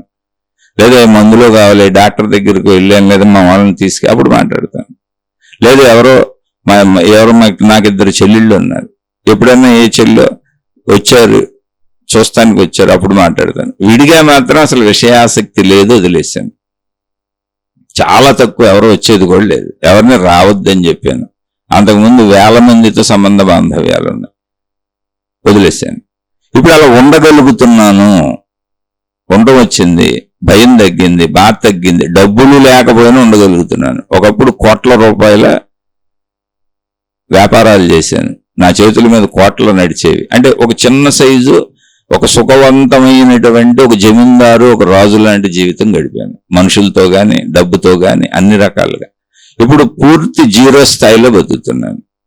కానీ నాకు ఏ బాధ లేదు, అసలు బాధ అనిపించట్లేదు. నాకు బాధ అనిపించే పాయింట్ ఒకటే ఉంది, ఏంటంటే నా పిల్లలు సెటిల్ అవ్వలేదు, నా పిల్లలకు వివాహాలు అవ్వలేదు, చదువులు పూర్తి అవ్వలేదు. చిట్ట చివరి దశలో ఉన్నాయి. అవి అయిపోతే అసలు ఇది కూడా లేదు. అది మనసులో నాకు ఖచ్చితంగా ఉంది. నాకు భార్య ఉంది, ఆవిడని చూడవలసిన ధర్మం నాకు ఉంది, అది చూస్తాను. నా పిల్లల్ని సెటిల్ చేసుకోవాలి. అయితే ఇదంతా కూడా దైవం మీద, విశ్వశక్తి మీద, సృష్టి శక్తి మీద నమ్మకం ఉంది. ఎందుకని నేను వెళ్తుంది అది కదా. ఎవరు నాకు ఎన్ని రకాల హానులు తలపెట్టినా నాకు నమ్మకం చెదరట్లా. ఎందుకని అది జరగవలసిందే కదా, జరిగేది అనంత ఆత్మశక్తిగా. ఇక్కడ శత్రువు ఆత్మస్వరూపమే, మిత్రుడు ఆత్మస్వరూపమే. ఇబ్బంది పెట్టేవాళ్ళు ఆత్మశక్తే, సహాయం చేసేవాళ్ళు ఆత్మశక్తే అన్నప్పుడు, అది అర్థమైనప్పుడు అసలు మనం ఇబ్బంది పెట్టి శత్రుత్వం వచ్చిన చోట మౌనంగా ఉందాం. అది ఆత్మశక్తి స్వరూపమే. అలా ఎందుకు చేయాలో, అలా ఎందుకు జరుగుతుందో, అది మన ఆత్మాభివృద్ధికి జరుగుతుందా, జ్ఞానాభివృద్ధికి జరుగుతుందా, లేదా మన గత కర్మల ఫలం అనుభవిస్తున్నామా, అసలు ఈ అకారణ ద్వేషాలు ఎందుకు, ఇవన్నిటికి తెలియదు. మనకు తెలియనప్పుడు మౌనంగా ఉన్నాం, తెలిసిన భగవత్ తత్వాన్ని తెలుసుకుంటూ ముందుకెళ్ళిపోదాం. అందుకని నాకు అర్థమైనట్టుగా నేను కొంచెం శాంతిని పొందుతున్నట్టుగా నేను పొందాను, కొంచెం శాంతిని ఖచ్చితంగా చెబుతున్నాను. అది సంపూర్ణ శాంతి కాదు, అందుకే సామాన్య మానవుడినే నేను. కొంచెం భయం, కొంచెం బాధ, కొంచెం దుఃఖం అన్నీ ఉన్నాయి. అయితే చాలా వరకు అది రిలీఫ్ వచ్చింది, 80% పైన రిలీఫ్ వచ్చింది. అది నాకు తెలుస్తుంది, నా అనుభవ జ్ఞానం. అలాగే నేను చెబుతున్న కొంతమంది సోదర సోదరీమణులు శీర్షికలు వింటూ మేము కూడా మాలో చెడు పోగొట్టుకుని మంచి వైపుకి గుణమార్పు చేసుకుంటున్నాము అనేటువంటి దాన్ని తెలియజేస్తూ సందేహాలు అడుగుతున్నారు. ఆ సందేహాలకే శీర్షికలు చెబుతున్నాను. రోజు ఆ ప్రశ్నను చదివి శీర్షికలు చెబుతాను. కాబట్టి ఇలా ఆసక్తి ఉన్న వాళ్ళకి ఎవరికైనా ఒక చక్కటి ప్రదేశం ఏర్పాటు చేస్తే, ఆధ్యాత్మిక విద్యాలయం, మానవ జాతి అంతా ఒకటే, సృష్టి అంతా ఒకటే, ఉన్నదంతా అనంత ఆత్మశక్తే, అదే విభిన్నతగా ఉన్నది. కాబట్టి విభిన్నతలో ఎలా బ్రతకాలి, చెడు వదిలేసి మంచిలోకి రావాలి, మంచిగా ఎలా బ్రతకాలి, చెడు ఎలా వదిలేయాలి అని మనకు మనం ప్రశాంతంగా కూర్చొని ఎటువంటి ఇబ్బంది లేని స్థితిలో కాసేపు సాధన పూర్వకంగా ప్రశాంతంగా ఉండటానికి అవసరమైన సందేహాలు తీర్చుకొని జ్ఞానాన్ని కూడా అక్కడ పొంది సందేహాలన్నీ తీర్చుకుంటూ ప్రత్యక్షంగా సాధన చేసుకుంటూ కొంత ఆధ్యాత్మిక అభివృద్ధిని, జ్ఞానాభివృద్ధిని, ఆధ్యాత్మిక చదువుని అభ్యసిస్తానికి వీలుగా ఆధ్యాత్మిక విద్యాలయం అని ఒక ప్రదేశాన్ని ఏర్పాటు చేసి ఆ ప్రదేశంలో నేను స్వయముగా ఉండి ఈ సందేహాలు అడుగుతున్న వాళ్ళు ఎవరో ఆసక్తి ఉన్న వాళ్ళు అక్కడికి రావచ్చు, సందేహాలు అడిగి ప్రత్యక్షంగా సందేహాలు తీర్చుకోవచ్చు. లేదు సాధన చేసుకుంటూ ఉంటే ప్రత్యక్షంగా అక్కడ కూర్చొని సాధనలు చేసుకోవచ్చు. అలాంటి ఒక ప్రశాంత ప్రదేశాన్ని ఆధ్యాత్మిక విద్యాలయం పేరుతో ఏర్పాటు చేద్దాము అన్న తలంపు కలిగింది. ఆ తలంపుని అసలు ఆధ్యాత్మిక విద్యాలయం అంటే ఏంటి అనేటువంటి నా భావనని ఆధ్యాత్మిక విద్యాలయం అనే పేరుతోనే డివైన్ ప్లానెట్ ఛానల్లో 1920వ శీర్షికగా చెప్పాను. ఆసక్తి ఉన్నవాళ్ళు వినండి. ఆధ్యాత్మిక చదువు అని ఇంకో 2వ ఛానల్ ఉంది నాదే, అందులో 140వ శీర్షికగా చెప్పాను. దాని పేరు ఆధ్యాత్మిక విద్యాలయమే.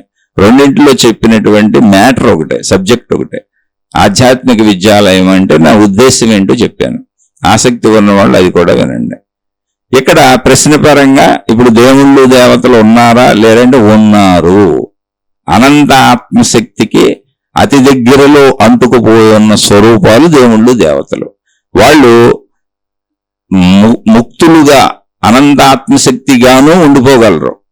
ఎందుకని వాళ్ళ స్వరూపం శక్తి స్వరూపమే. వాళ్ళ స్వరూపమే శక్తి స్వరూపం. కావాలనుకున్నప్పుడు మనలాంటి వాళ్ళు పిలిచినప్పుడు ఆ రూపంతోనూ రాగలరు. యద్భావం తద్భవతి. నువ్వు ఏ రూపంతో పిలిస్తే అలా, ఆ రూపానికి నువ్వు ఏ గుణాలు ఆపాదించుకుంటే అలా, ఏ స్వభావాలు ఆపాదించుకుంటే అలా, స్త్రీ రూపమా పురుష రూపమా దేవతా రూపమా దేవుడి రూపమా నీ ఇష్టం. అప్పుడు అనంతాత్మశక్తి ఆ రూపాన్ని ధరించేస్తుంది. కాబట్టి అన్నీ నిజమే. కాకపోతే అది మనోలోకము. మన మనోలోకంలోనే ప్రాణశక్తి అనే ఏకత్వము ఉంది. ఆ ప్రాణశక్తిలోనే సృష్టితత్వం అనే భిన్నత్వం ఉంది, మనం గ్రహించిన విషయాలు. అలా అనంత ఆత్మశక్తి ఏకత్వములో భిన్నత్వము దేవుళ్ళు దేవతలు. ఆ దేవుళ్ళు దేవతల ఏకత్వము అనంత ఆత్మశక్తి. రెండు కలిసే ఉన్నాయి, ఒకే చోట ఉన్నాయి. అందుకే అది మనోలోకము అన్నాను. ఆ మనోలోకంలో దేవుళ్ళు దేవతలకు రూపములు తీసేస్తే ఉన్నదంతా అనంత ఆత్మశక్తి. రూపములు పెడితే దేవుళ్ళు దేవతలు ఉన్నారు, అనంతాత్మశక్తి దర్శనం అవ్వదు. కానీ వీళ్ళు శక్తి స్వరూపులే అని తెలుస్తుంది. అక్కడ మళ్ళీ నీకు పరిమిత భావనే వస్తుంది. నా దేవుడు, నా మతం, నా గురువు, నా విధానం, నా పద్ధతి అని వెళ్తాం.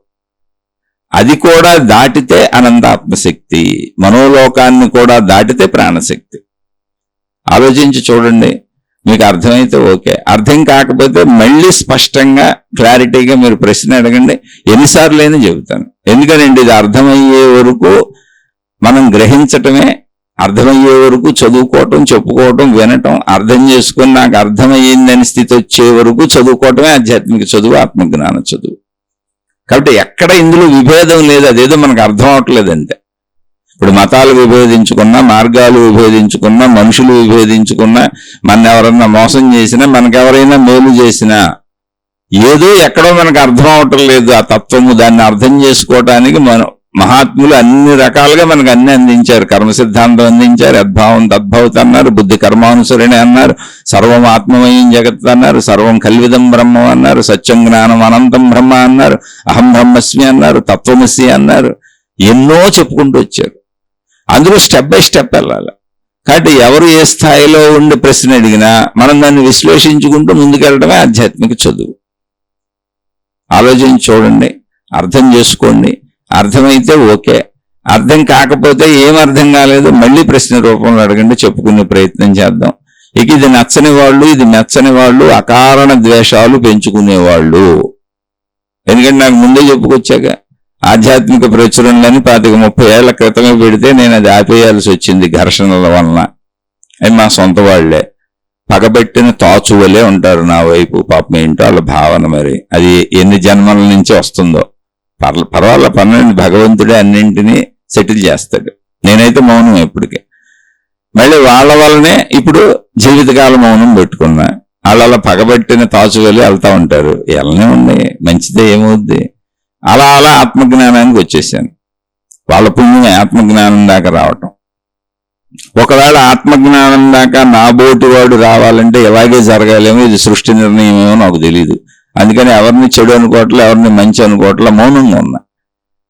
దైవానికో నమస్కారం పెట్టుకొని మౌనంగా ఉన్నా. రక్షించిన నువ్వే, శిక్షించిన నువ్వే. ఇక్కడ మనుషుల్ని ఎందుకు చూడాలి, అసలు ఆకృతుల్ని ఎందుకు చూడాలని. కాబట్టి అకారణ ద్వేషాలు కలిగిన వాళ్ళు ఎవరన్నా ఉంటే శరీర భావంలో, పరిమిత భావంలో, జీవభావంలో, దేహభావంలో జీవిస్తున్నాం కాబట్టి నన్ను క్షమించేయండి, నేను సామాన్యుణ్ణి, మీ మార్గాలకు నేను అడ్డురాను, మీకు అసలు అడ్డురాను. నేను మౌనంగా మౌన జీవితమే జీవించుకుంటాను. ఎప్పటికీ అడ్డురాను, ఎవరికీ అడ్డురాను. ఇలాగే ఉంటుంది నా జీవితం. ప్రశాంతంగా నా గొడవ నేను పోతాను.